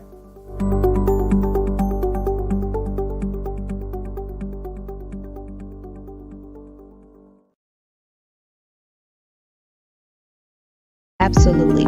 So our coaching program help people that have the lack of time, that lack strategies, and lack the confidence to go after their dream life. So we help them implement tools. We help them implement, I love to leave the inherited lack of finances or the education behind finances. But it wasn't until I lost my firstborn, my only son, that life changed for me. And where I was going after it all, living the corporate life, hit my 6-figure income, and living in my dream house with my dream man, driving my dream car. Wow. I nearly lost it all. Wow. When I lost my son. And so I realized it only takes one financial catastrophe that can change your entire life. That's what made me start All New Beginnings. Because no matter what's going on in life, there's a new beginning. And because of that, we develop a program called Wise Minded. My little slogan is, don't just dream it, let's live it. If they want to connect with you or work with you, what is the best ways for them to be able to do that? Well, for my social media guru, you can connect with me on every single social media platform as Tanya T. Rose.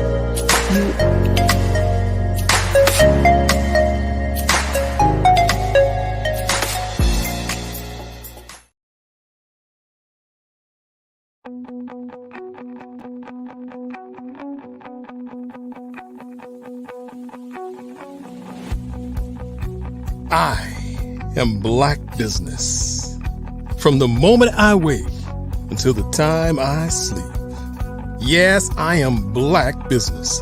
I am Black Business. Tell me, are you Black Business? I am Black Business. Do you support Black businesses? Listen, I support Black business because I am Black Business. Black Business Expo, one of the largest business showcases in the history of Black business in the world. The world! Sign up today at www.blackbusinessexpousa.com or call 919-308-9090. I am Black Business.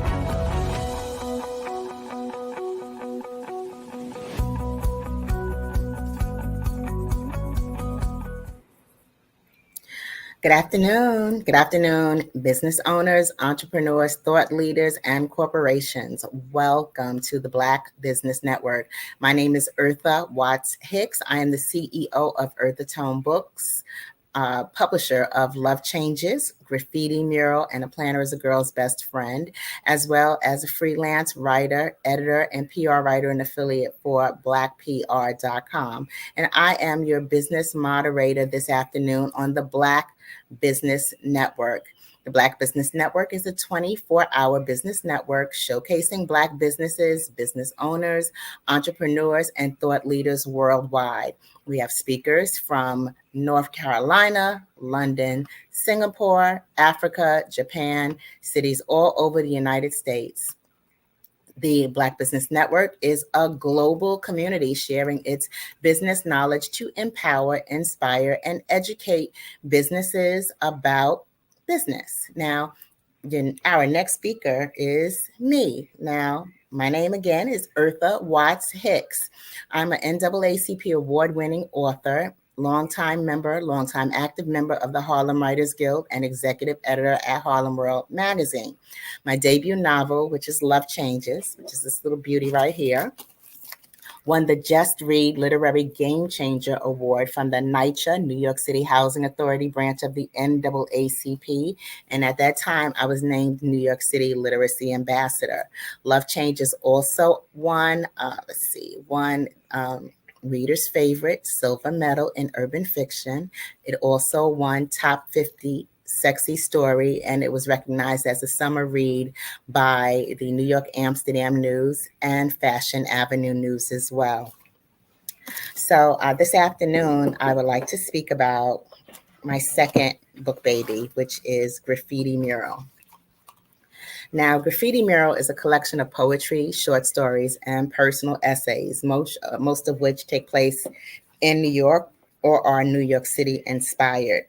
And I'm an author. I began my writing journey at age 11 with the study of journal writing, which was writing in my own journal, and poetry.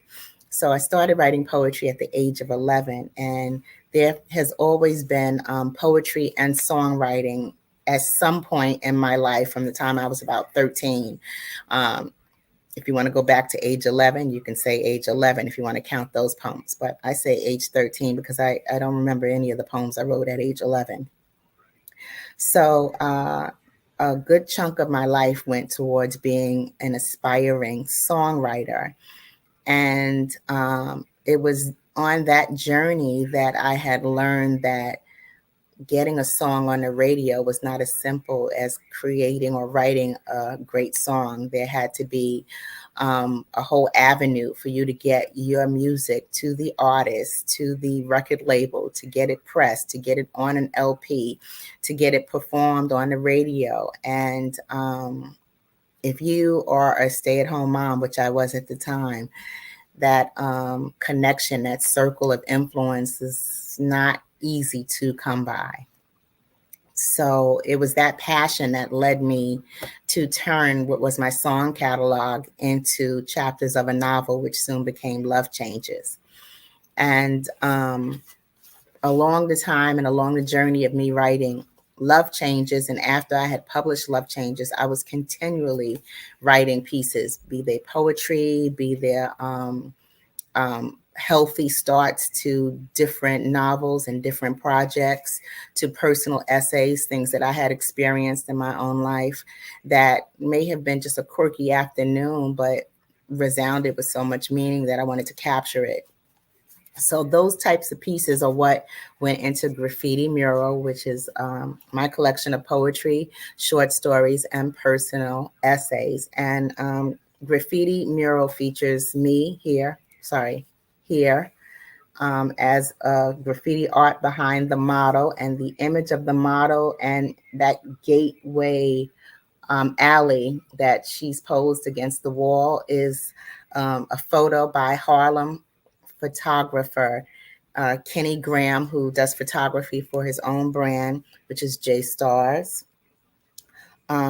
Stars, I'm sorry. And the graffiti art mural, which is on the book, is created by a graffiti artist who is phenomenal, and his name is Rakim Villanueva. So I just wanted to let you guys get a peek at it.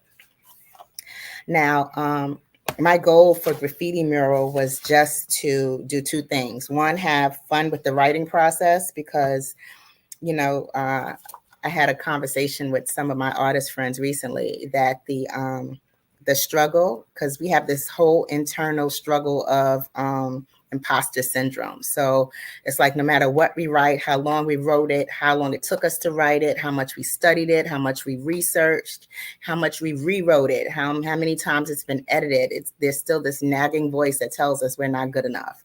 So the imposter syndrome is real. So Graffiti Mural was my conscious decision to abandon all fear and put everything into one book and just be okay with it. And that's exactly what I did with Graffiti Mural. It's my work, and I stand by it, and I had the courage to put it out there without having to beat myself up 10 times to ensure every aspect of it was absolutely perfect, which the fact that I was okay with it being pretty good was better than great for me because I tend to hold on to things. But I will read to you one of my fun poems, which was about my cat. A number of years ago, I had Kitty, and that's the name of the cat. Had this cat for 15 years, and Kitty was a mean cat. But if a mean cat can be your best friend, that was Kitty. Kitty was an amazing cat, even though he was just terribly mean. But he was a lot of fun, and he actually found his way into my novel Love Changes as the character Joy. But I wrote a poem about Kitty called Sharing Kool-Aid with My Road Dog, and I'm going to share a bit of it now. Left hand partially numb. Post carpal tunnel release. I pour myself a drink, filling my glass past its brim, spilling Kool-Aid into Kitty's food bowl. Dry rainbow kiddo that had been ignored half the day, he now gobbles like fried catfish. Red Kool-Aid soaked. It's a new delicacy for Kitty. Makes me wonder, what if my cat, better yet my road dog, needed to undergo another kidney stone surgery? 1-800-CAT-CARE, how may I direct your call? Okay, I need to know, what's my current line of credit? And that one was Sharing Kool-Aid with My Road Dog. Now, the fun thing about poetry is that it's an expression. It's artistic, it's fun, and it allows you to kind of throw paint on the wall and let it stick and see what design shows up at the end. So it's my way of expression, and it's also my way of self-soothing, if that makes any sense. This one is called Your Own Way. Pick your passion. Stick needles in sick kids, massage spices into lamb, make music bubble up and burst.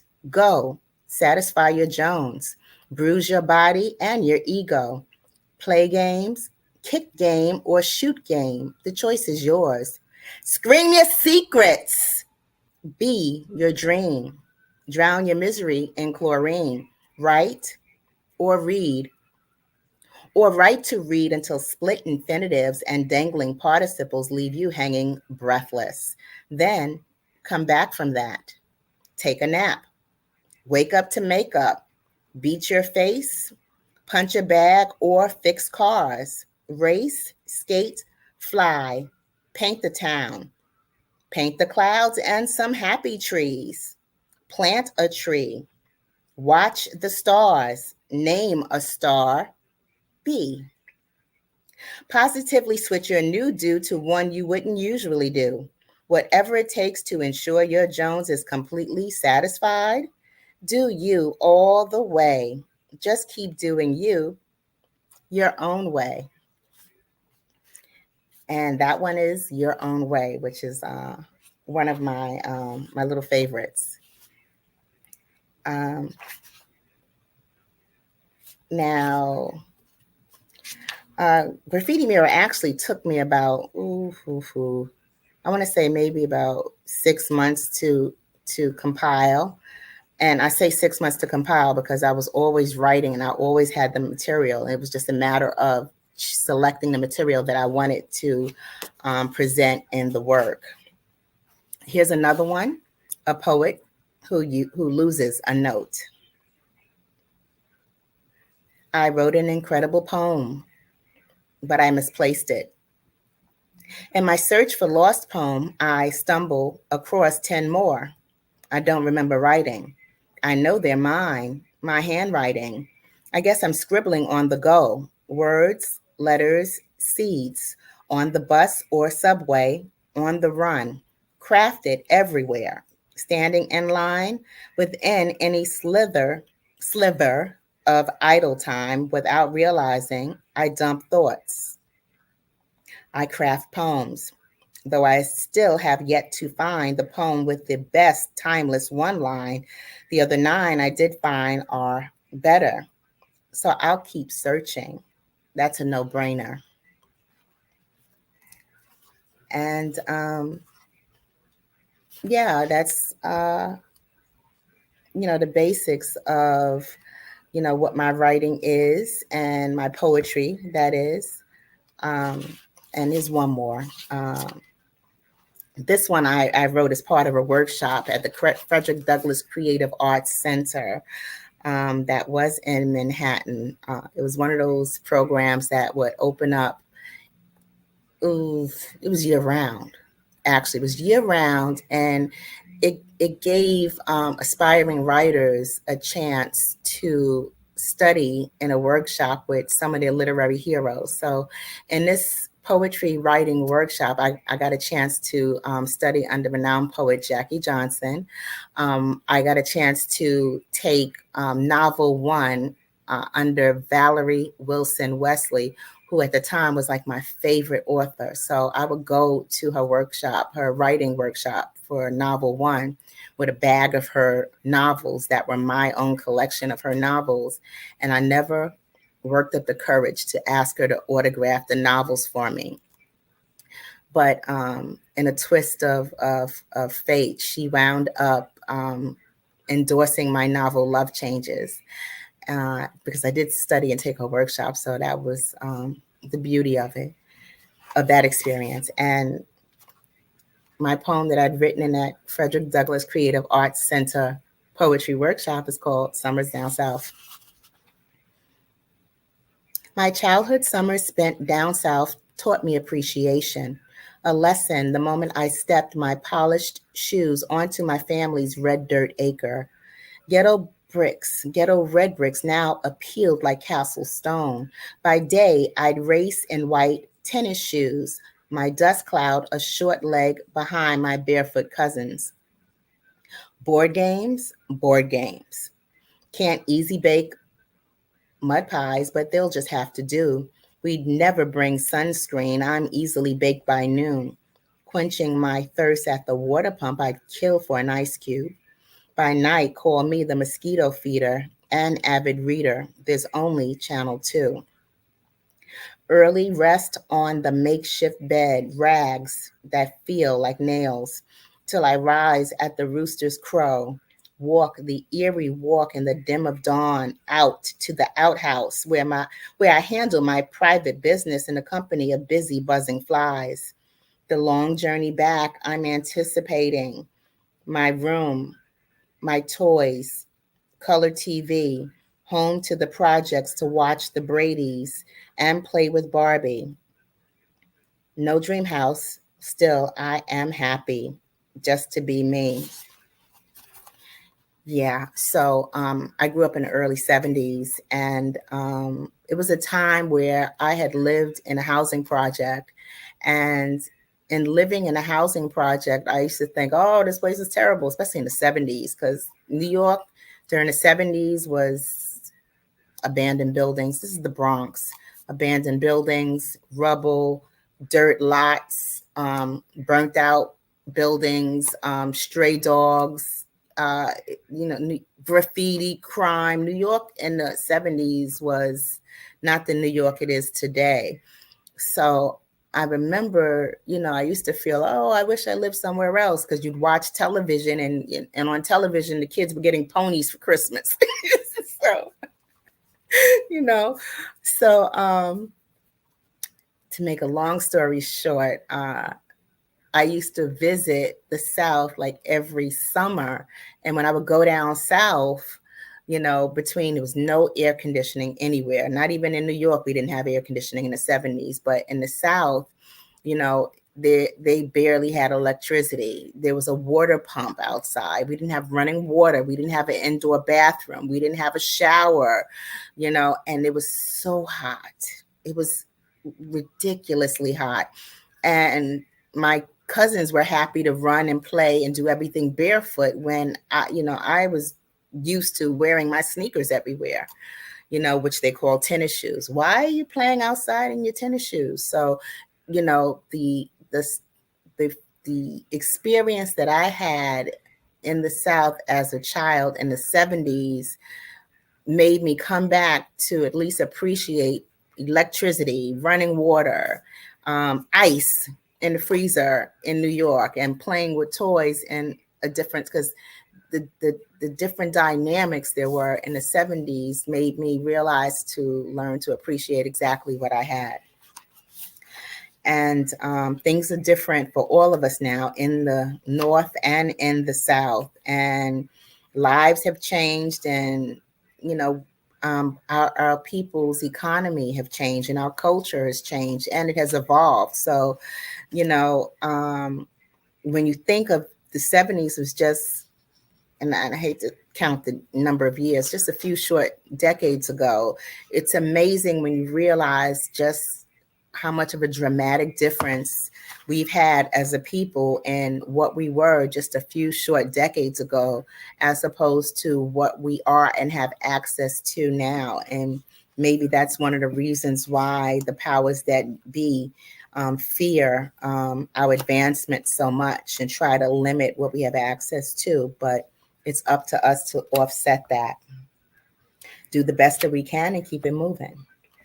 Now, my next story is called Miracle on 42nd Street. Now, Miracle on 42nd Street is, it's actually happened. It was a true experience, a real experience. I was on the subway, and actually, you know what? I'll just go straight into it because the story speaks for itself. But this is a real, true experience. And it was remarkable. And you'll see how much of a miracle it is. Miracle on 42nd Street. I had just left the hair salon at around 11:15 p.m. Karen, my best friend and owner of Eternal Beauty, occasionally gave me a lift to the Gun Hill Road train station on her way home. I was hoping to be able to catch the M11 express bus down into Lower Manhattan. That would have left me closer to home, and with minimal traffic, it would have been a quick 45-minute trip. Unfortunately, I missed my bus by about 10 minutes. Instead of waiting a half hour for another, I walked my beautified self across the street to catch the Flatbush-bound number 2 train down to 34th Street. That ride should have taken little more than an hour, but on this particular evening, the wait for that train was excruciatingly long. When the train did arrive, the subway car was half filled with young adults looking like they were on their way to hang out on a Friday night. Girls all had their hair and nails freshly done, guys with fresh haircuts dressed in their best casual clothing. Everyone spread themselves out in the car, allowing themselves ample room and assuring they didn't invade anyone's personal space. The train itself did the usual squealing and jerking, but crawled to 149th Street Grand Concourse. We pulled into 125th Street. A man that I assumed to be homeless entered and walked through, making an obnoxious pitch for passengers to fill his coffee cup with paper money. As he blew by me, I didn't notice any odor, but would have assumed he had a foul odor by the looks of him. I know one thing, he was not satisfied with the fact that not a single coin donation dropped into his cup, so he planted himself smack in the middle of the subway car instead of proceeding and began to holler his random thoughts. I'm from Maryland. I never been to a rodeo, and I like sandwiches with a lot of meat. New Yorkers can ignore anything. Despite his odd statements, no one so much as glanced in his direction. Those random assertions of his soon covered everything from fragments of his life to Bible verses. Competing against the Beats and other stereo earbuds half the younger passengers were wearing, urged him to increase the volume on his storytelling, and he carried on, spreading his message with spit flying from his mouth. At 96th Street, an Asian gentleman rushed in. He sat and looked across from him at the screaming man in the dingy cargo pants, up and walked to the other end of the subway car. The train pulled into 72nd Street, a station that now had a crowded platform. Passengers piled in, quickly filling all the empty seats. Hands searched for space on the poles. The screamer went right back at it. Maryland makes the best steaks, and this ain't Maryland. The tourist that had just sat next to the screamer was a tall, beautiful, bright-skinned Black woman with big, bushy hair. Her big, beautiful smile reminded me of my daughter. Young, she must have been in her early 20s. Her voice barreled with a pleasant accent when she screamed back, "Of course this is in Maryland. I've been to Maryland." Now, of this trainload of passengers, those who had been purposely avoiding eye contact with this man were now engaged to see how he was going to react to her. I can only assume that, like myself, they were quietly deciding how involved they'd get. The screamer's response was to ask, "Well, where you from?" "I'm from California." At that, he said, "California's a beautiful place." And she screamed back, "I know, that's why I live there." He cleared his throat and lowered his voice. "I also like Virginia. I've actually been all around the world. I've only been as far as West Coast to East Coast, and I've been down to the Caribbean twice, but I do love to travel." He said, "I like to travel too." Now he screamed in excitement, but his whole voice turned somber when he added, "I just haven't been able to travel for a while." At that, the tourist said, "Don't worry, you'll get to travel again soon." Now, the rest of us who had been there before, during, and after his entry into the car, we're all quietly laughing to ourselves. But I noticed the subway car had stopped somewhere between 72nd and 42nd Street, and there was an announcement. "We are stalled due to a sick passenger. Someone has pulled the emergency brake. We are stalled here until help arrives." We were stuck between two stations for roughly 45 minutes, confined to this one subway car, but were actively eavesdropping on what had completely settled into pleasant camaraderie between this man and this young tourist. It was sheer beauty to witness this man's return to humanity, noticing how straight his posture became as he sat, his crossed legs, and how he was so engrossed in their conversation that his smile became as big as hers. And by the time the train had finally crept into the Times Square station, my cell phone read 1:30 a.m. I saw no EMS workers in the station, but did see about 30 police officers. The doors of the subway car opened up, and the homeless gentleman and the tourist stepped out through the foremost doors and smiled at each other. Just shy of giving him a hug, she said, "You have a great evening and be careful out here." He replied, "You too, and stay sweet, dear lady." They walked off in different directions. Several police officers rushed in past them, looked up and down the subway car before exiting and boarding the next car over. Since someone had pulled the emergency brake, it seemed they were now searching the whole train, one car at a time. The tourist had walked down the platform, and I watched the strange gentleman's cargo pants casually exiting up the stairs, while these 30 or so police officers frantically searched in and about the subway platform and cars for the missing sick passenger. Empty-handed, they converged in the middle of the subway platform, scratching their heads. I was puzzled too. Puzzled trying to figure out which passenger in our car pulled the emergency brake. That man, turns out, may have just been going through a tough break. All he seemed to really need was someone to talk to him. And that one is Miracle on 42nd Street, which is one of my favorites. Now, there's one more story that I would like to read. It's in line with Father's Day and the whole Father's Day theme. And it was actually featured in an anthology on stories about our fathers. This one is called My Father's Jewelry Box. And it's a very short one. I remember one year For argument's sake, let's say it was Father's Day, but it may have actually been Christmas. I don't exactly recall. I was around 12 years old.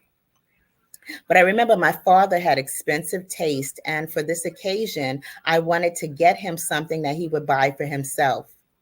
I searched high and low until I saw a jewelry box. A wooden jewelry box with an antique car on top. That was it. I had to get this for my father. I bought it and wrapped it and couldn't wait to see the expression on his face. To me, this was the perfect gift, and I had already pre-selected the perfect spot for it, right atop his dresser. This jewelry box just so happened to be the perfectly matching grain of wood. When I gave it to my father, he unwrapped it and said, "Oh, wow, this is nice." And I said, "You like it? For real?" And he said, "I love it." But then he walked into the living room over to his bar that was a chrome and it was a chrome bar, and it had black smoked glass. And he sat it on top of his bar. Now upset, I said, "What did you do that for?" "It goes on the dresser. I bought it to match your dresser." He said, "It belongs on the bar." I said, "No, it doesn't. It's a jewelry box." My father always knew how to make room for his lesson. Using his charm and humor, he opened the drawers, showing me they had no depth, but were embedded with cork discs. And then he said, "This is not a jewelry box. They're coasters." And I happen to have that jewelry box right here. And coasters are what we sit drinks on to keep them from putting a ring around the table. To me, the whole jewelry box looked like a jewelry box. It's not. It was a little case for coasters.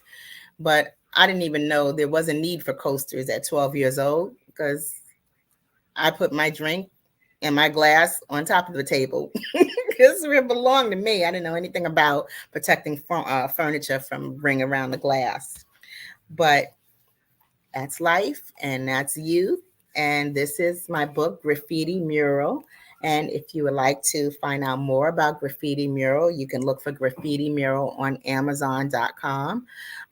There's a short link, which is www.tinyurl.com/graffiti, spelled with 2 F's and 1 T, graffiti, GRAFFITI, mural, MURAL, book, BOOK. So www.tinyurl.com/graffiti mural book. That's the link that'll take you directly to the purchase page on Amazon if you would like to grab a copy. And if you would like to hear an audio version of Graffiti Mural, the first story, which is called No More Goodwin, Livings and More, I'm voicing all 8 of the characters in somewhat different voices. That's available on a Bandcamp site, where you can also make a donation if you so choose. But the site for that is www.tinyurl.com/graffiti mural. And that'll take you directly to the audio on the Bandcamp page. So yeah, that was Graffiti Mural, and my debut novel, Love Changes, is also available on Amazon, Amazon.com, and you can look for me by name, Eartha Watts Hicks, and I've been publishing since 2013. So check me out on Amazon. You can Google me by name to see the different books that I published. I also have a presence across social media at Eartha Tone, and that's on Facebook, Twitter, LinkedIn, YouTube, and TikTok. So across social media at Eartha Tone, you can find me and connect with me and follow me. And I'll more than likely follow you back, especially if you send me a message and tell me that you've heard about me on the Black Business Network and the Black Business Olympics. Now, I want to take this opportunity to ask everyone who is watching and listening, if you're watching the Black Business Network or you're watching the different showcases and the different keynotes from the different speakers all day, or every time that Dr. Kelly chooses to invite and open up his platform every single month, please, please, please subscribe to the Black Business Network. Subscribe on YouTube and share the link and ask others to subscribe as well. And if you have a business, reach out and send an email or connect or send a message to find out how you can become a part of the Black Business Network, or make a donation. We always appreciate a donation if you can afford to help us keep this platform going, because there are not many platforms where experts in our community will sit down and spend an hour or a little under an hour telling you about what they do, how they do it, how they acquired what they acquired, how they got where they've gotten, what books to read to elevate yourself, what people to connect with to enrich your own network. The Black Business Network is archived on YouTube, and we're a resource to each other and for each other. So if you find that you are in the mindset of creating something or doing something great and you don't know who to speak to, or you don't, I'm in New York City. I could throw a rock and hit a community organization that could benefit my small business. That's just what New York City is. And there are other major cities that have that same kind of vibe, but there are also some places in the country that it's hard to find another person that looks like us. If that's what you're experiencing and you need to find or open up your network, or you need to find more resources on Black businesses and seed money and, how to save and invest, or all of that information is on this platform. You could just run this platform for the whole 4-hour segment from any of the archive videos on YouTube, and you're going to learn something. And if you're smart like I am, you'll have a pencil ready and you'll write down that information that you can make use of. This is a resource like none other. So I invite you to invite your friends to subscribe to the Black Business Network. Now, I'm going to go into why we do what we do. As part of the Black Business Network, I support Dr. Kelly in helping our businesses get smart, get resources, get connected, connect with each other, and teach each other about how we each individually do business. And I also would love to support him in helping the youth start and run their own business as well, because this is what this is all for. We're helping youth to become inspired, to believe that they can become entrepreneurs themselves, that they can start their own businesses. And if they're in college or on their way to college, hey, we want to give them a little college money. That would be absolutely wonderful. We can all use a little college money. I know I could when I was in college. The Black Business Expo's mission is to raise funds for high school seniors going to college or K through 12 entrepreneurs. The Expo is a fundraiser for students. So you may go to www.blackbusinessexpousa.com to donate to the scholarship fund. Or you see that little QR code that's in the corner of the screen? That'll lead you right to Cash App. Or you can open the app on your phone and just enter $BBXUSA, and that will take you to the Cash App for the Black Business Network. Now, our goal is to give laptops and up to $5,000 to 10 students. Students can register online to become part of the network to find out more about the scholarship fund at www.blackbusinessexpousa.com. Now, every dollar counts. So we want to remind you to donate to the scholarship fund and subscribe. Please subscribe and ask your friends to subscribe, because the more subscribers, the larger the network. And we want to thank our Black Business Expo USA sponsors for May 2024, NC 100, Moody Capital Partners, Suede Soul, Lotus Riche's Coaching and Training, Carolina, Virginia Minority Supplier Development Council, Step Management, BHS and Associates, Margie McLean Foundation Incorporated, Genius is Common, Earth Essentials, Mullane Shiny Global, Executive Women's Success Institute, The Quality Coaching Company, Superwoman Business Services, Creative Force Studios, Lee Entertainment, Artistic App Design, Black Business Expo USA. Genius is Common, and I will see you on the other side.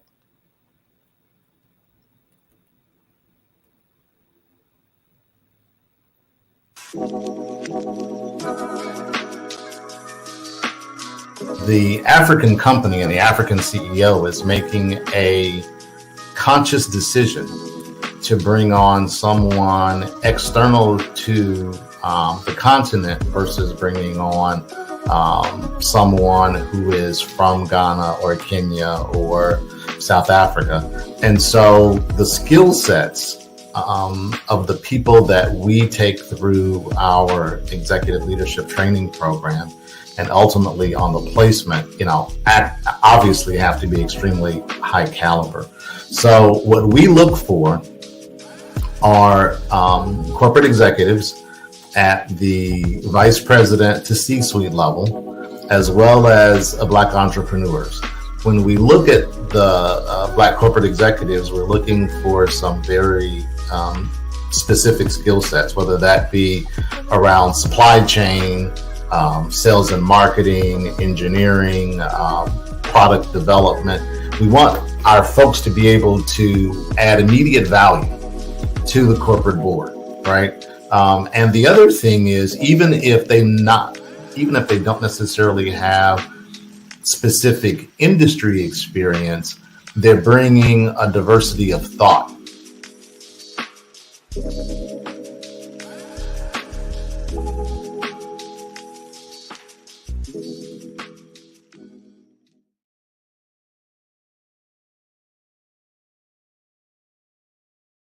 I'm Ramon Ray, founder of Smart Hustle Magazine and smallbiztechnology.com.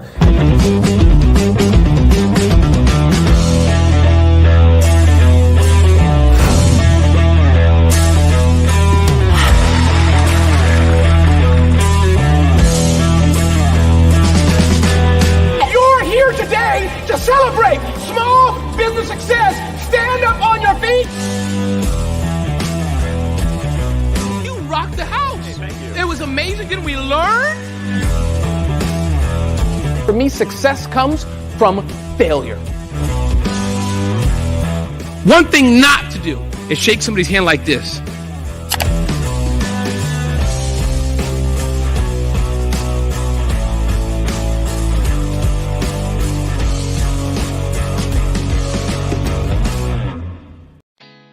Did you know women represent just 3% of Fortune 500 CEOs and less than 15% of corporate executives at top companies worldwide? Have you wondered what the secrets are to getting into the top ranks, whether in the private or public sector? Do you want to figure out how to stop being held back in your career or passed over for promotion? Then you're in the right place. Hi, I'm Dr. Madeline Ann Lewis, President and CEO of the Executive Women's Success Institute. I have decades of experience in the military, the federal government, and corporate America, and my mission is to help women succeed and tap into their full potential. I want to reach 1 million plus women around the world to become the leaders they are meant to be. So if you want to move into a management or executive level position, or maybe you are a female veteran transitioning out of the military into business entrepreneurship, then reach out to the Executive Women's Success Institute at 301-693-3284. Let us get you on the fast track to success.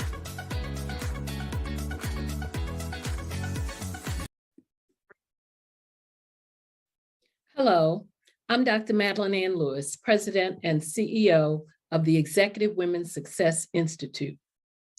And my genius is helping women accelerate the path to success. You know, I was blessed to have strong women in my life who encouraged, motivated, and pushed me to do my best and to never even think about giving up on my dreams. So I say to women, we must show up to rise up. We have talents and potential, but who will see them if we don't speak up and get noticed? I know that women are a tremendous resource on this planet, and there is nothing more fulfilling than helping a woman tap into her full potential. I do this because I want to be a part of helping as many women as I can to show up, to rise up. I do this because genius is common.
Dr. Eric Kelly III and a host of phenomenal speakers from all around the globe for this 7-day virtual event that you don't want to miss.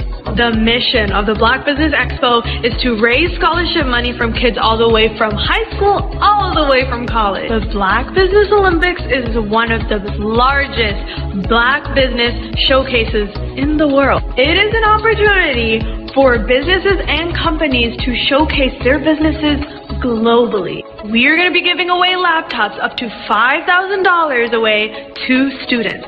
Again, I'm Olivia Appleberry, the founder of 2 Cents Finance and one of the speakers for the expo. I am so excited to see you there. For more info, go to www.blackbusinessexpousa.com or call 919-308-9090 and hope to see you there.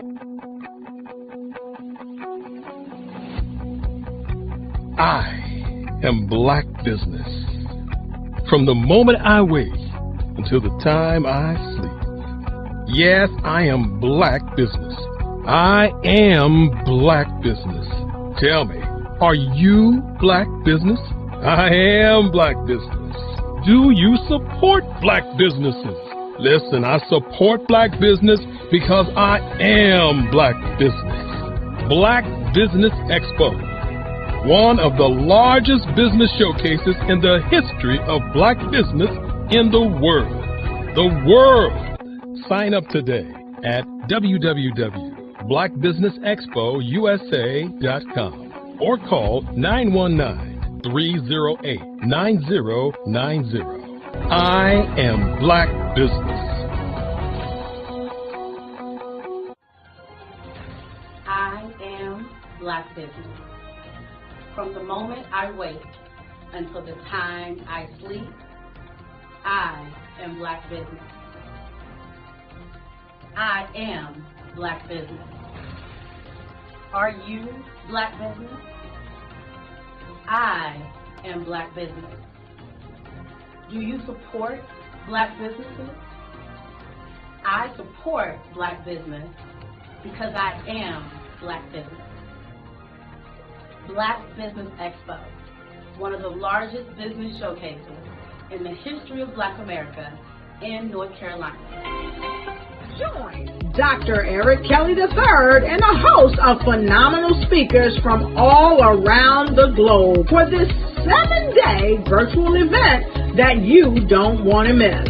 The mission of the Black Business Expo is to raise scholarship money from kids all the way from high school all the way from college. The Black Business Olympics is one of the largest Black business showcases in the world. It is an opportunity for businesses and companies to showcase their businesses globally. We are going to be giving away laptops up to $5,000 away to students. Again, I'm Olivia Appleberry, the founder of 2 Cents Finance and one of the speakers for the expo. I am so excited to see you there. For more info, go to www.blackbusinessexpousa.com or call 919-308-9090 and hope to see you there. I am Black Business. From the moment I wake until the time I sleep. Yes, I am Black Business. I am Black Business. Tell me, are you Black Business? I am Black Business. Do you support Black businesses? Listen, I support Black business because I am Black Business. Black Business Expo, one of the largest business showcases in the history of Black business in the world.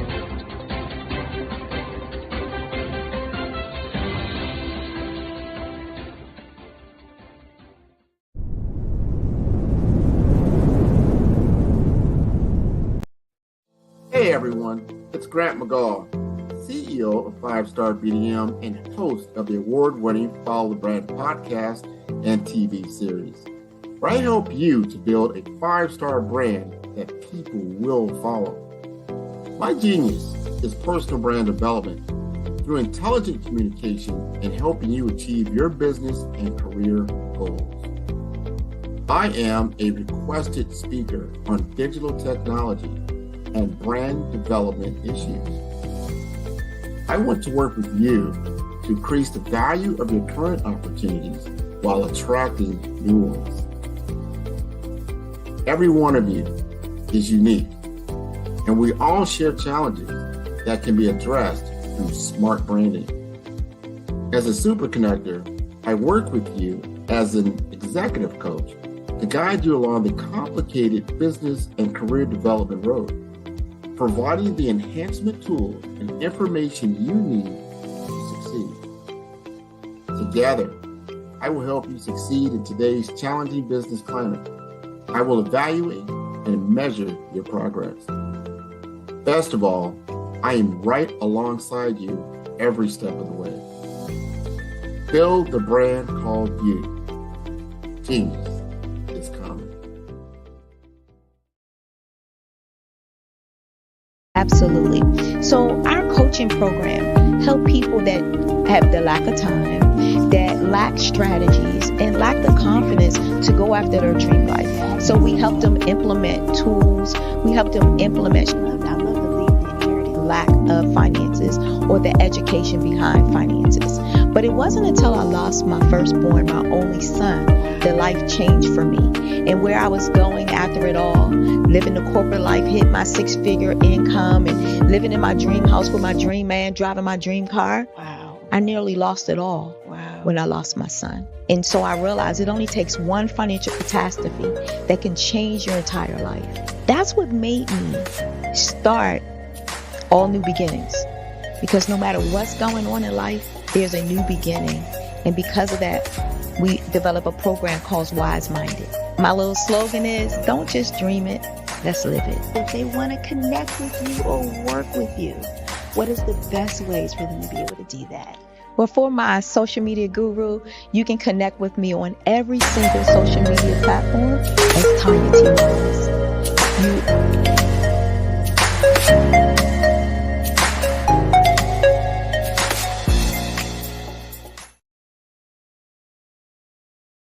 Artist to me is a creative expression of something from nothing. You know, it explodes onto the canvas, or it explodes on in my work. One of the things that I try to do more than anything is I try to just give the lines and the movements and emotions and expressions into to what I do. Art really means to me a chance to express how I feel deep down inside. Most of my art begins as a thought that I might have, you know, whether it's sports, whether it's history, whether it's a woman or a man. It pretty much starts as an idea of thought before I get into the actual image of what I'm going to draw. I do a lot of historical pieces. I was a history minor in college, and I love to do history pieces. And a lot of times I'm thinking about history, and then I try to make that history impact you as you look at it. That's one of the reasons I do pictures so large. People ask me, why do I do the pictures so big? And I tell them, I want the piece to impact them as they're looking at it, to kind of dominate them, dominate their space. And most of my pieces I try to do off page. I don't try to do anything that's going to be in those four corners or in a square. And I want your imagination to be a part of the piece that you're looking at.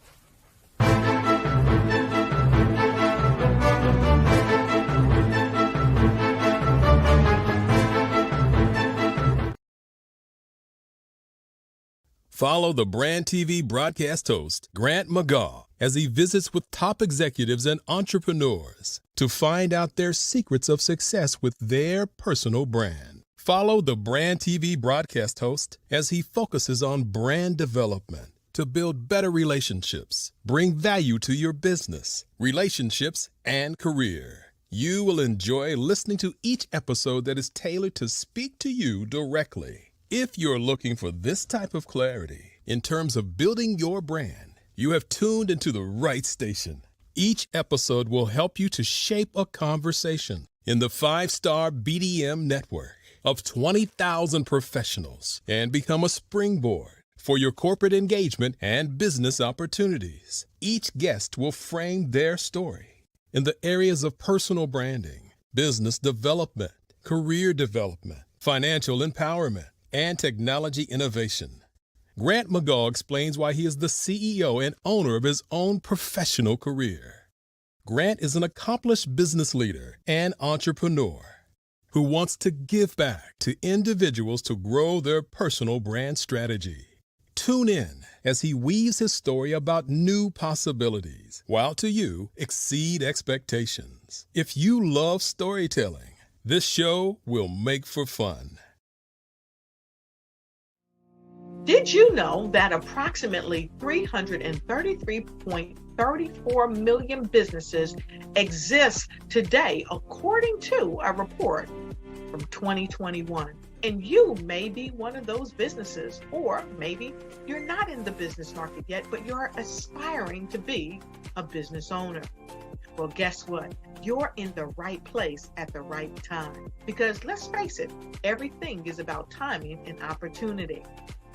Hi, my name is Dr. Lotus Richey, and I'm the CEO and founder of the Lotus Richey Coaching and Consulting LLC, along with the Lotus Richey Ignite Show. 15 minutes of success with Dr. Lotus Richey, as well as books to boom your business and bring who you are. And today, I want to bring this amazing message to you about the Black Business Network and the Black Business Olympic. See, the Black Business Network and the Black Business Olympic is designed to help people just like you. That's right, that look like me, to take their business to the next level, not just in your front yard or your backyard, but globally. The Black Business Network and Black Business Olympics is designed not to just help you survive, but to help you thrive. So join us today as we come together with businesses all around the world to support our students, our children, our young teens, our young entrepreneurs. What we do is we come together to help raise funds for students who are aspiring to be business entrepreneurs, who are aspiring and who are thriving in college. We endow them with a wonderful opportunity to gain scholarship of either a laptop or several thousands of dollars.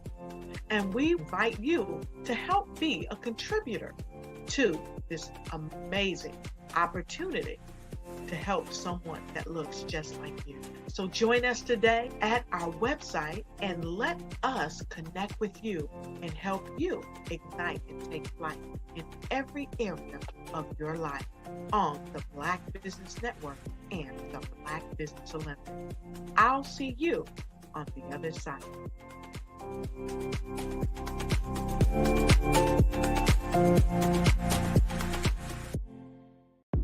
The Black Business Network and Black Business Olympics are essential platforms for Black business owners globally.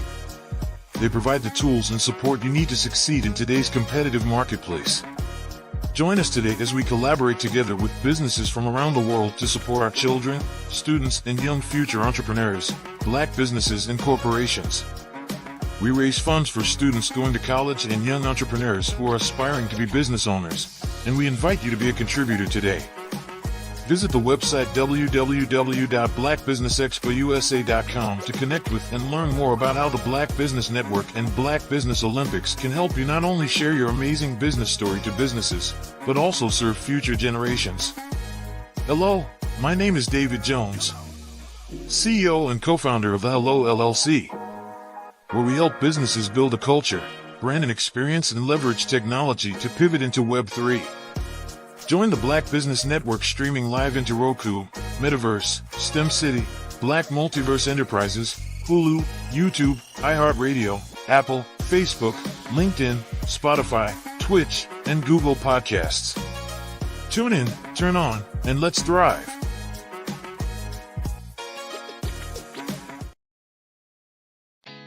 Did you know women represent just 3% of Fortune 500 CEOs and less than 15% of corporate executives at top companies worldwide?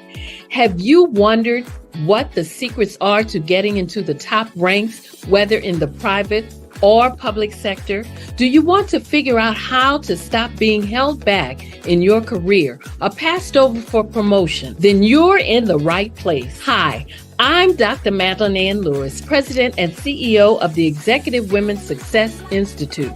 I have decades of experience in the military, the federal government, and corporate America, and my mission is to help women succeed and tap into their full potential. I want to reach 1 million+ women around the world to become the leaders they are meant to be. So if you want to move into a management or executive level position, or maybe you are a female veteran transitioning out of the military into business entrepreneurship, then reach out to the Executive Women's Success Institute at 301-693-3284. Let us get you on the fast track to success.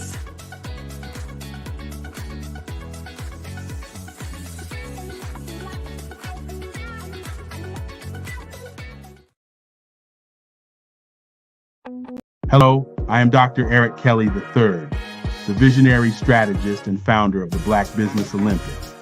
I invite you to showcase your Black-owned businesses on the Black Business Network global stage. The Black Business Olympics is a global Black Business Network platform that propels Black-owned businesses into the international spotlight. By showcasing your business on the Black Business Olympics platform, you can reach a worldwide audience of potential customers, partners, and investors. You can also establish yourself as a thought leader and expert in your field, attract lucrative partnerships, and more speaking engagements.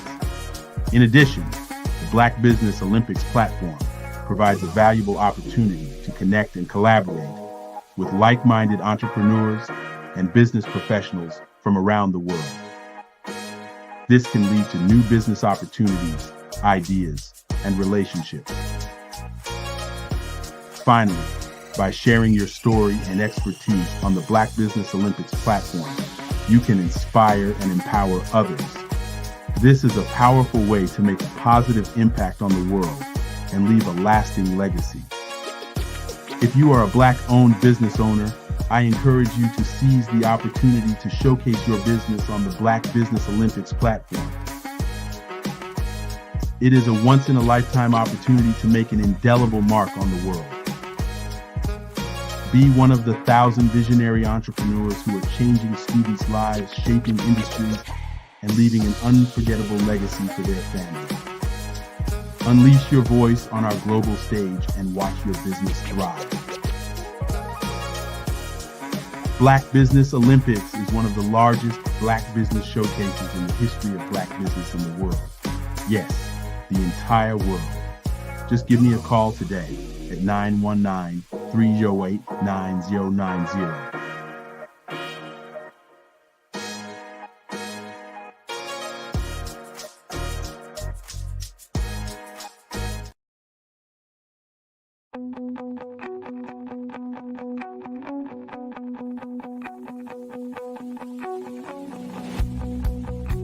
I am Black Business. From the moment I wake until the time I sleep. Yes, I am Black Business. I am Black Business. Tell me, are you Black Business? I am Black Business. Do you support Black businesses? Listen, I support Black business because I am Black Business. Black Business Expo, one of the largest business showcases in the history of Black business in the world. The world! Sign up today at www.blackbusinessexpousa.com or call 919-308-9090. I am Black Business.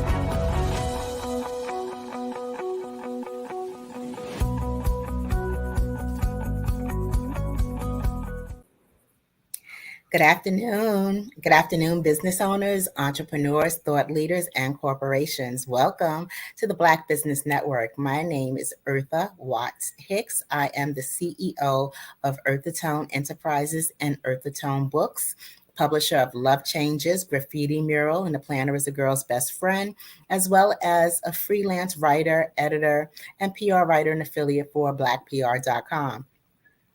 I am your business moderator this afternoon on the Black Business Network.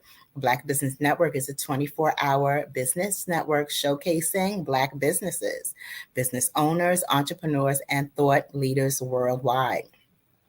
Now, we have speakers from North Carolina, London, Singapore, Africa, Japan, and cities all over the United States. The Black Business Network is a global community sharing its business knowledge to empower, inspire, and educate businesses about business. Our next speaker is Favor Obisek. Favor Obisek is the founder of Work and Play Entertainment and a 5-year podcast host of WeDon'tPlayPodcast.com, where the primary goal is to inspire, entertain, and educate others on the boundless value of problem-solving solutions, innovative products, and marketing and advertising, implementing strategies using applied SEO, which is search engine optimization technology. So I present to you Favor Obisek. Thank you so much for having me here. No. Good afternoon, Favor, and welcome. Welcome to the Black Business Network. Thank you. Thank you so much for having me. You're welcome. And Genius is coming, and I will see you on the other side. Yes. Thank you so much for having me here. And this is a great time to be here. And I really appreciate the opportunity to be in this space with you and just give you some insights on how you can be able to create content for yourself. But more importantly, how content can create avenues for you. And before I even get started, I just want to thank Dr. Eric Kelly III, for allowing me to be here. I really appreciate the opportunity. And I hope what I'm bringing to you today will be valuable information that you can take home and you can take action. So today, what I want to tell you about is basically handling information on how you can use podcasting to elevate your brand. How can you use podcasting to become an authority in your niche? How can you use podcasting to be a voice to your community? How can you use podcasting to be the best person out there that's being listened to, that someone can connect with? Now, if you've never thought about podcasting before, this is the time to think about podcasting. Because I don't know if you're aware of this, but according to listennotes.com, with 2 N's, there are only 3.3 plus million podcasts in the world. And look at these numbers. Out of 3.3 million podcasts in the world, only 1 million of those podcasts are podcasts that were released in 2020. So out of the podcasts that were released in 2020, ask yourself this question. Where were you in that million? Are you the person that was creating content? Are you the person that was making the content? Are you the person that was being interviewed in the content? Now, for you to ask that question, you have to ask another question. Where was I when things were happening? When it comes to content, when it comes to distribution, when it comes to technology, right? So in this 3 million podcasts that we have in the world activated to us today, 1 million of those podcasts were released in 2020. But here's a caveat. Out of 3 million podcasts in the world, only 13.2% of podcasts in the world are active. They're available, but they're not active. Meaning, not everybody finishes 10 episodes. Not everybody gets to 25 episodes. Not everyone gets to 50 episodes. Not everyone gets to 100 episodes. The drop from having 8 episodes to 100 episodes drops from 54% market share to 6% market share. So what does that tell you? If you want to be in the top 1%, the top 5%, the top 6%, you have to think about being on a podcast, because not everybody is on a podcast. Everybody could be on a podcast, but not everybody's like you. So in today's room today, for you to listen to what I'm talking about when it comes to podcasting, think about yourself. Think about where you are today. I'll give you a story about myself, because I'm sure you're wondering, okay, what is he talking about? Where is he going with this information? I'll give you a little story about myself. When I started my podcast is called We Don't Play, right? I intentionally used the word we because I did not want myself to be in the picture. I wanted it to be everybody plus me, but I didn't want myself to be the only one in that picture. So I created a platform called We Don't Play to show that we do not play with our time. We don't play with events. We don't play with money. We don't play with things that are sentimental to us. Other than that, we work hard for the things that we do. If you don't work, you don't eat. If you don't work, you don't play. It's a biblical scripture. It's a biblical principle, right? So we created that thing called We Don't Play so that you can also come on board, listen to stories from other people than myself to learn more about how you can help yourself become better for your world. That's what we're creating here called We Don't Play. And because I created that in 2019, fast forward down to 2024, we're 5 years in, and now we are able to teach other people how they can be able to scale their podcast, how they can monetize their podcast, how they can even start a podcast. Right now, if you are serious about the future, especially now with artificial intelligence coming into play, you as a business owner, as a Black business owner that's listening to me, if you are thinking about where do I spend my next half of the year, where do I spend my money, where do I spend my time, where do I spend my efforts, it should be in a podcast. Now, let me ask you this question. It's a rhetorical question. When was the last time you did something new for the first time? If you haven't answered that question immediately and you have to think about that question, you have to think about the answer to that question before you answer that question. Because starting something new can be hard. It can be stressful. It can be daunting. It can be all over the place. But if you think about the value that you're giving the person that's listening to you, your life will change. I'll give you another story that just happened not too long ago. We have a client, and one of our clients, she was having a problem with sleeping. And I'm a musician, so I make music, I make jingles, I make records, and I've been able to incorporate that into podcasting with original music. So I put out music because I was making a jingle for a client for a podcast. This was a few weeks ago, just a few weeks ago, about 2 weeks ago. And I was getting on a call with this client, right? And she was like, oh, I was not able to sleep last night. I was so tired. I was so busy taking the kids, this and that. It was so stressful for her. But guess what? I made a song. I made an instrumental, and I put it out on TikTok. I put it out on Instagram. I thought it was just a song. I thought it was just an instrumental. Yeah, it's a musical piece. Everybody can listen to it and go away and like away. Great. Why I'm bringing this information to you is because of what she told me. We got on the call, and she told me, Favor, I was not able to sleep last night, but because I was able to bump into your music on my feed, that allowed me to sleep. She was able to sleep around 3 a.m. just because of listening to a song, an instrumental, something that was able to impact someone's life. That's just sonical. That's just sonics. So if you think about yourself and you think about the words that you're telling people around you, because every day, I'm sure by now, if you look at the time, you probably talk to 1 or 2 people by now, just in your day alone. Imagine if that information that you were telling that person that was so important was packaged into a podcast, into an audio file, into an MP3, into a WAV format that you can send to anywhere in the world. And people are listening to you for free. That's the best part. They're listening to you for free. You don't pay for radio. You listen to radio. You just turn on the radio. You don't pay for podcasts. You listen to podcasts. So if someone's looking for your information and they want to learn from you, how are they going to learn from you if they can't learn from themselves? How they can learn from themselves is by understanding that, hey, I have a problem. I need a solution. I'm going to go online and I'm going to find someone that's going to help me. Now, you might be wondering, how does podcast relate with business? Here is a catch. Whenever you run a business, the whole point of a business is to run and make money, right? It's to be a profitable business. But as you're a profitable business, you have to think about the moving parts. You have to think about your name. You have to think about the format. You have to think about your style, right? There are different podcast styles. I'm not sure if you're aware, but there are different types of podcast styles. There are 5 different types of styles, and I'll run through them really quickly for you. The first style, right? The first style is solo interviews, right? When you have a solo interview, it means that you are creating content for people, right? When you have a solo interview, it means that, like right now, this is solo. It's just myself, just listening to me.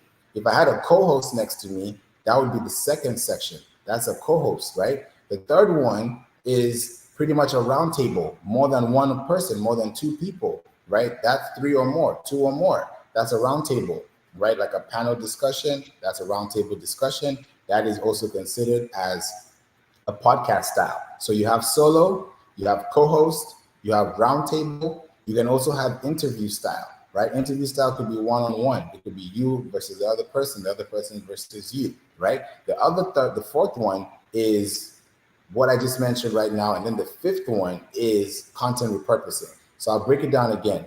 Solo, interviews, roundtable, co-host, and content repurposing. You can flip them anyhow you want to. It's up to you. But the goal is to pick out on 1 or 2. Because when you pick out on 1 or 2, what starts to happen to you is that you start to create intention for people to find you, right?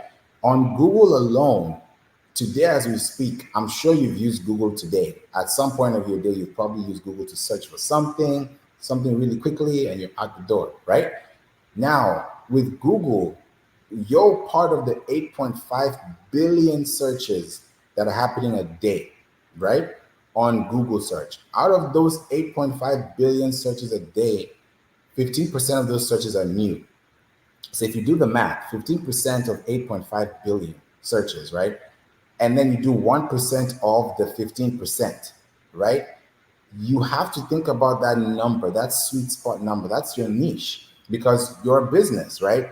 You don't do what other people do. You do it differently because you have a different business model, right? You have a mission, you have a vision, you have a core objective, you have things that you're creating for yourself. You have to think about your business, right? So when you think about your business, ask yourself, who is listening to my business?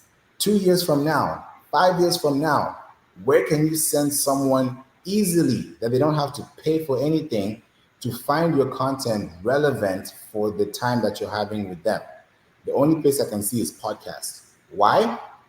Because podcasting, if we're really paying attention to the way we are moving in the times we're in right now, podcasting is a great way to have intellectual property. Because if you're building, and this is why I'm so passionate about this, is because I want you to own your own property. I want you to own your own intellectual property. Why am I saying that? Because your intellectual property is an asset, and an asset has value, and that value appreciates over time. So the timeline or the time span, or I can even say the shelf life of a podcast is 24 months. That's the same amount of shelf life time a blog has. But here's the difference. A blog is in the billions. There are billions of blogs, right? On the web. You can search billions of pages right now on the web. Just alone, type in insurance, type in cars, type in marketing, type in food. You will see billions of searches. Right under the search bar, it will tell you the number of results that you see there. So how do you show up in the midst of that huge sea? The goal is SEO. It's podcasting. Because if someone is typing something that you can solve, and then they find you as a result, then that is what you've been talking about the whole time.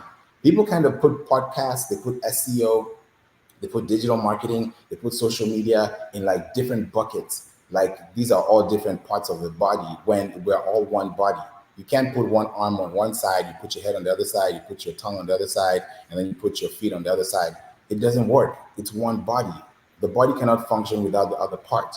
So if you want to function as a business, have an intellectual property model that allows you to scale that model and then take the information from that model and go into social media and exchange that with other people.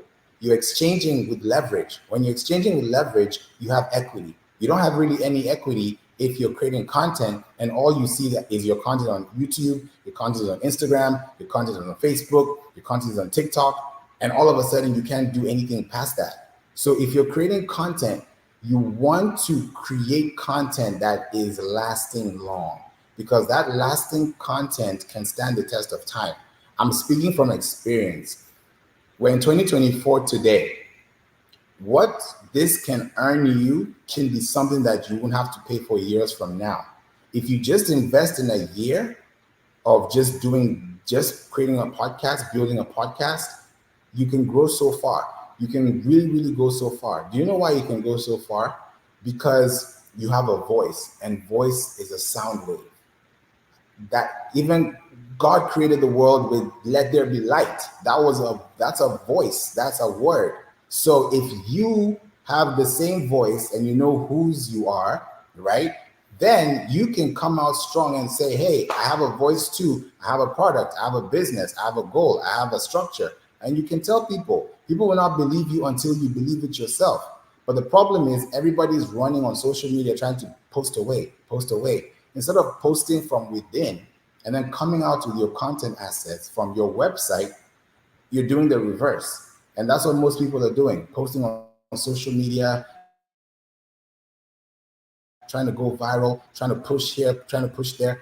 You can't grow on social media if you don't have a website.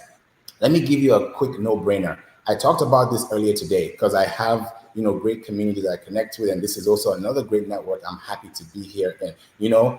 I talked about this earlier today, and I want to bring it to you as well. Just do this quick exercise. Please do this quick exercise. Go to your TikTok, go to your Instagram. Just focus on those two, TikTok or Instagram. Go to your profile, right? When you go to your profile, on your Instagram or your TikTok, you're going to see your name, you're going to see your descriptions. I want you to pay attention to one metric for me: the number of posts that you have created. If you look at the number of posts that you have created for your social media account, if that number is over 100 and that number is not equal, I'm talking about equity, right? Business equity. That number is not equal to the number of pages you have on your website, there's a problem. Because what you've just done is you have given Instagram.com, TikTok.com 100 new pages that they own. You don't own that media, they own it. You are just you're probably renting the place, right? But you don't own that content. When you do Facebook, whenever they say public content, I don't know if you know this before, because I've also gone through entertainment law as well. And because I have a graduate in entertainment business, I went through a couple of entertainment law studies. And one thing I want to mention to you is this: when it comes to intellectual property, right, as a business owner, when you're creating content and you put that content on Facebook, not your Facebook business profile, just your Facebook personal profile, that is considered as public property. So if you want to promote your business on Facebook and you're promoting your business through your personal account, that's a problem, because that's considered public property to Facebook.com, right? Because they own that domain. I treat websites like land. You buy a domain, you're buying property.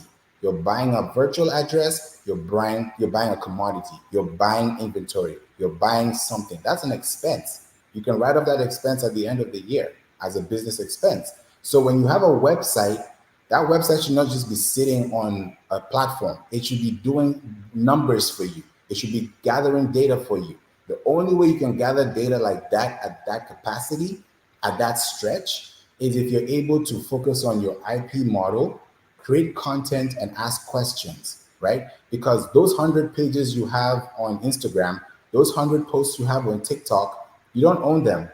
You really don't own them. There are 4 types of media, right? When it comes to media, there are 4 types of media.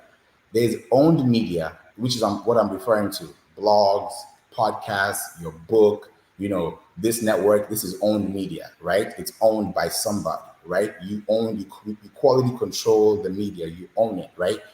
That's owned media. That's what you should have. If you think about owned media, your emails, building out an email list, which is very important because the money is in the emails, right? There's money in the emails, right? For every customer you have, on average, it's around $36 to $40 per customer, per contact. That's the value of your customer, right? And that can go up anytime. That's just an average number within different industries. So you have to think about your owned media. What are you owning? What can you exchange? If you sell your business today, what are you selling? Are you going to sell your Instagram page, or are you going to sell your podcast library? Are you going to sell your book, or are you going to sell a page of your book? It's for you to decide.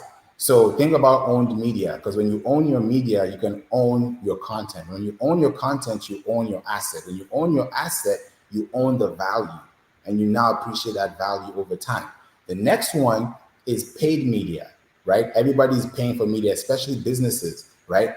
Right now, if I'm speaking to you and you're listening and you're paying attention and you're thinking about a podcast, I want to put a bug in your ear just a little bit, because I got to do some research last week, and I found something which is very, very interesting that I think you might be interested in. If you look at the world today, we are such a global place, right? It's such a small island, right? If you're creating podcasts and you're looking for sponsors, according to the reports, right, that have been done, right? If you look deeply into those insights, what I came to realize is that a country like Australia is a great place for you to outsource for podcast sponsorships, especially if you're having audiences that are resonating with them. Brazil is an emerging market. If you think about the world right now, those are emerging markets. If you're running paid media, I'll give you an example. And I'm sure you've seen this before because I kind of go into the science of it, right? If you think about it like this, paid media, example, Facebook. If you see a Facebook ad and that Facebook ad has, let's say, 20,000, 50,000, 70,000 likes, right? Let's keep it to likes. Let's do 1 million likes, right? If you don't know the formula, you won't know how to work the formula, right? There are two things involved here. Either that 1 million likes took a long time to get there, meaning that there was a lot of payments that had to be pushed through to get that payment out. Or this is another option, which I probably think you've probably never heard of. If you have, let's say, a $5 budget, that's a what? That's $150 a month, right? If you create an ad and you have a podcast, I've done this myself, so I'm actually telling you what I've done because it's worked. If I have an audience and I know, okay, United States, then United Kingdom, then Canada, and then Australia, and then maybe, Jordan, or maybe India, another country.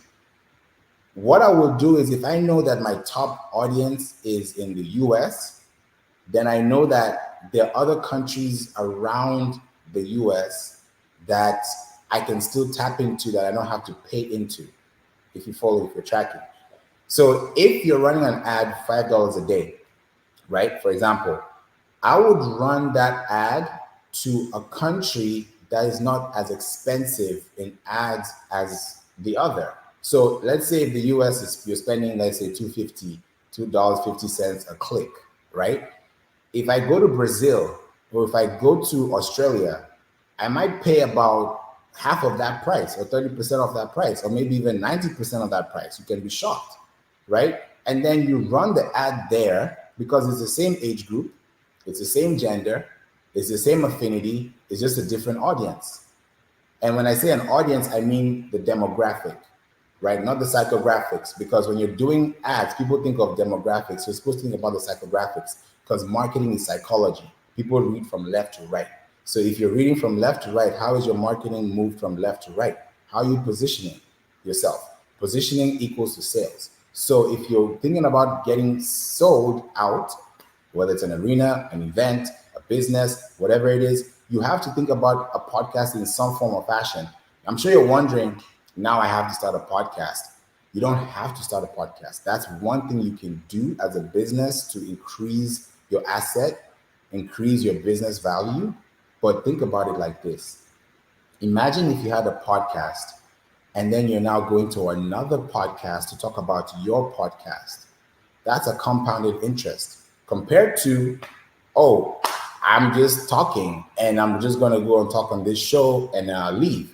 That person has gained traffic. That person has gained something. You will gain something too, especially if you're doing it correctly. You can gain a backlink if they do it correctly. But what's more important is the longevity, right? So if you're paying for media, you're paying for media because you're paying it from an owned perspective, if that makes sense. So you're paying for media because you want this thing to go beyond the organic trend, beyond the organic influence, beyond the organic move, beyond the organic wave. That's how you're doing paid media, right? The third one is shared media. Shared media. I'm not sure if you're aware of this. I do a lot of research, so I want to also send this out to you too. Google partnered up with Reddit. I'm sure some of you know Reddit. Reddit is a forum platform that has a lot of connections with people talking about different topics, right? It's like Quora. Reddit partnered up with Google. Now, let me go a little bit into AI, artificial intelligence. Gemini AI is Google's AI model, right? We know about Gemini AI right now. You can use, they used to be called Google Bard, and now they dropped the Bard, and then they turned it into Gemini. Now, this is the interesting part.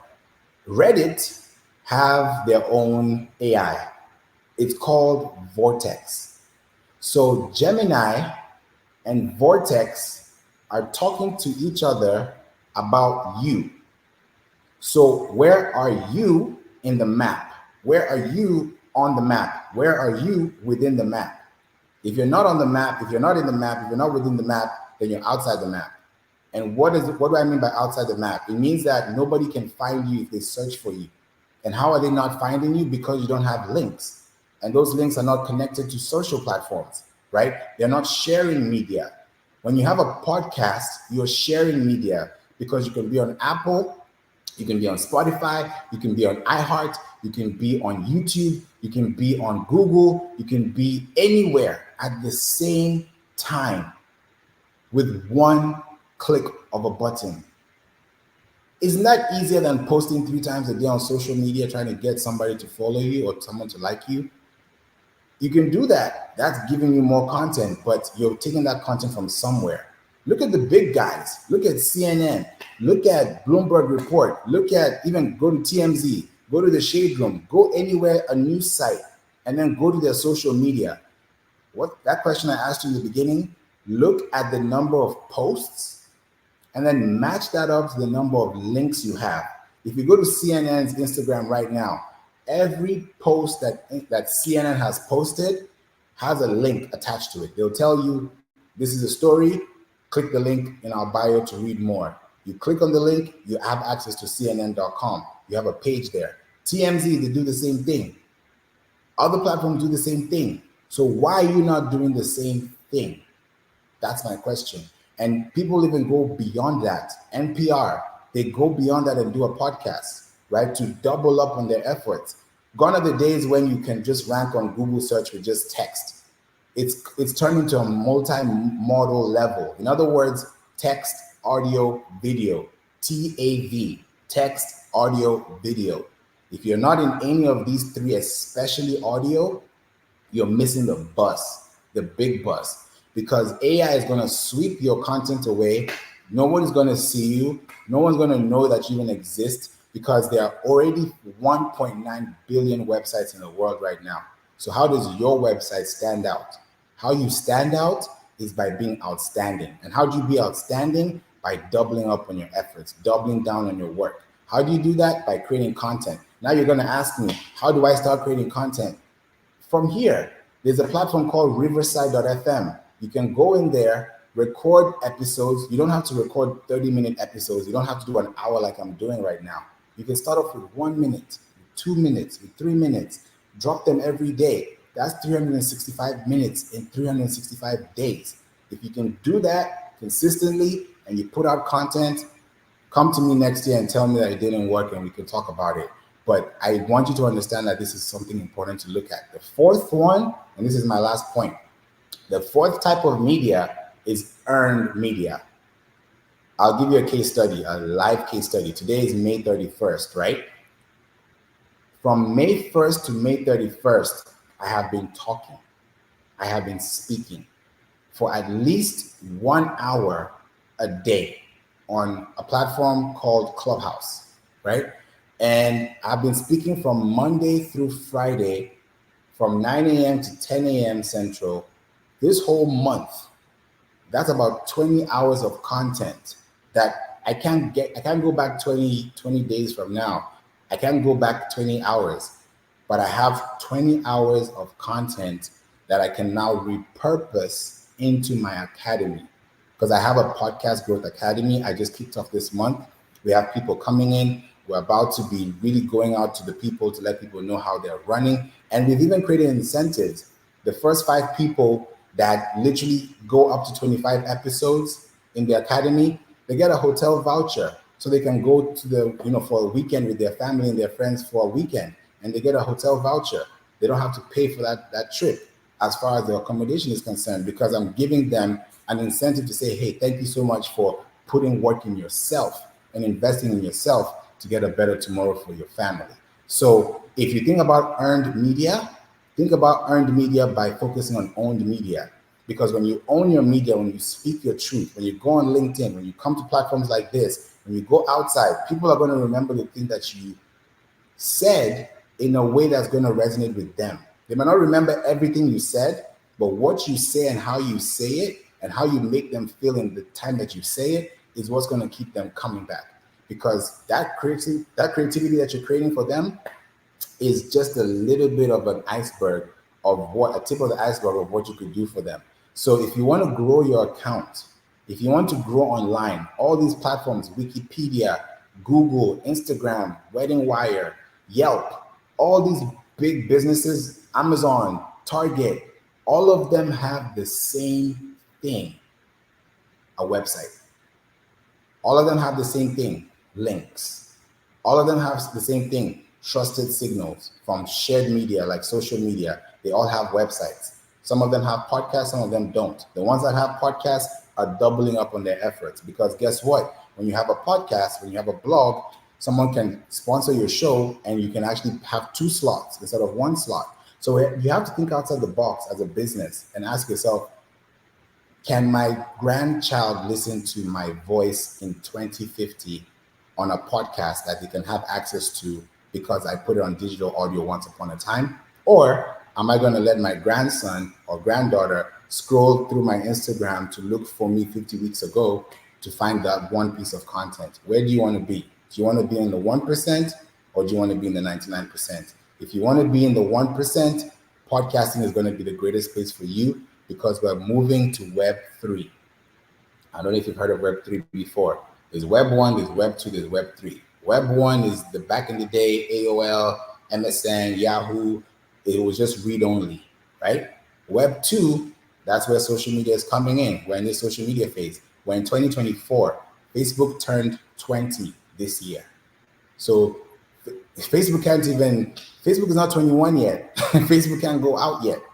If you really think about Facebook as a person, Facebook is a village, it's a nation, it's a place where you can find people, right? Over 1 billion people, right? So if you're thinking about owning your media, where do people spend time? On websites, on apps. So why don't you build yours so people can spend time with you? So this is something that I really hope you understand, and I hope you take some knowledge. Thank you so much for having me. Thank you so much, Favor Abisi. That was such valuable information. Please remind us how and where we can connect with you online, especially subscribe to your podcast. Please.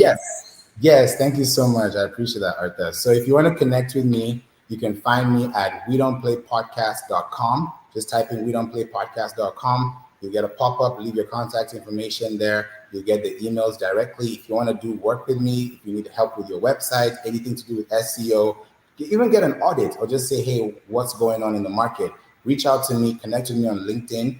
Exactly how you see my name in here is Favor Obasike. Reach out to me, please, and I'll be able to connect with you on LinkedIn. We can have some coffee, talk about some business, and we can see how to make your business thrive in 2024.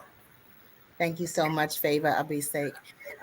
Genius is coming, and I will see you on the other side. Thank you for having me. Wow. That was definitely inspiring, and it's good to know.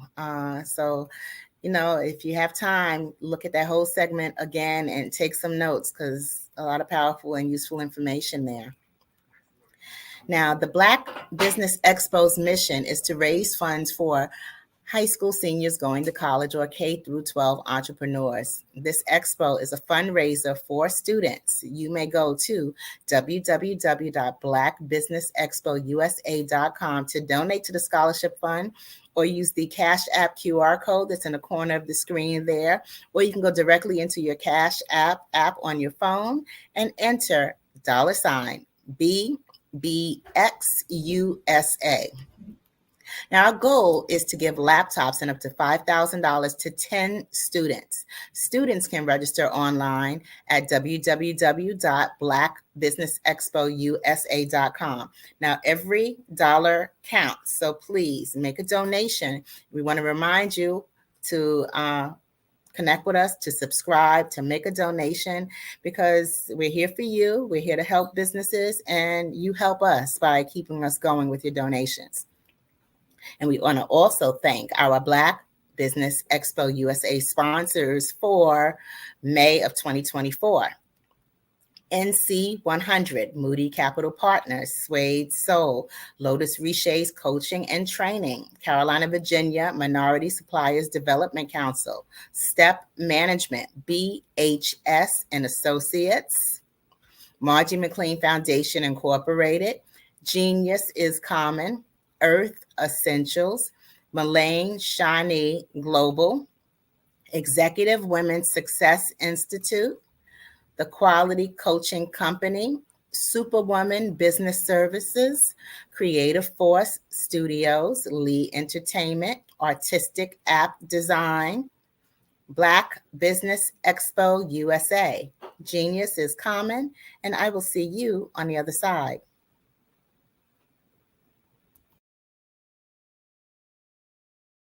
The Black Business Expo's mission is to raise funds for high school seniors going to college or K-12 entrepreneurs. This expo is a fundraiser for students. Please, you may go to www.blackbusinessexpousa.com to donate to the scholarship fund or use the Cash App at $BBXUSA. Our goal is to give laptops and up to $5,000 to 10 students. Students can register online at www.blackbusinessexpousa.com. Every dollar counts. Please donate to the Black Business Expo USA Scholarship Fund.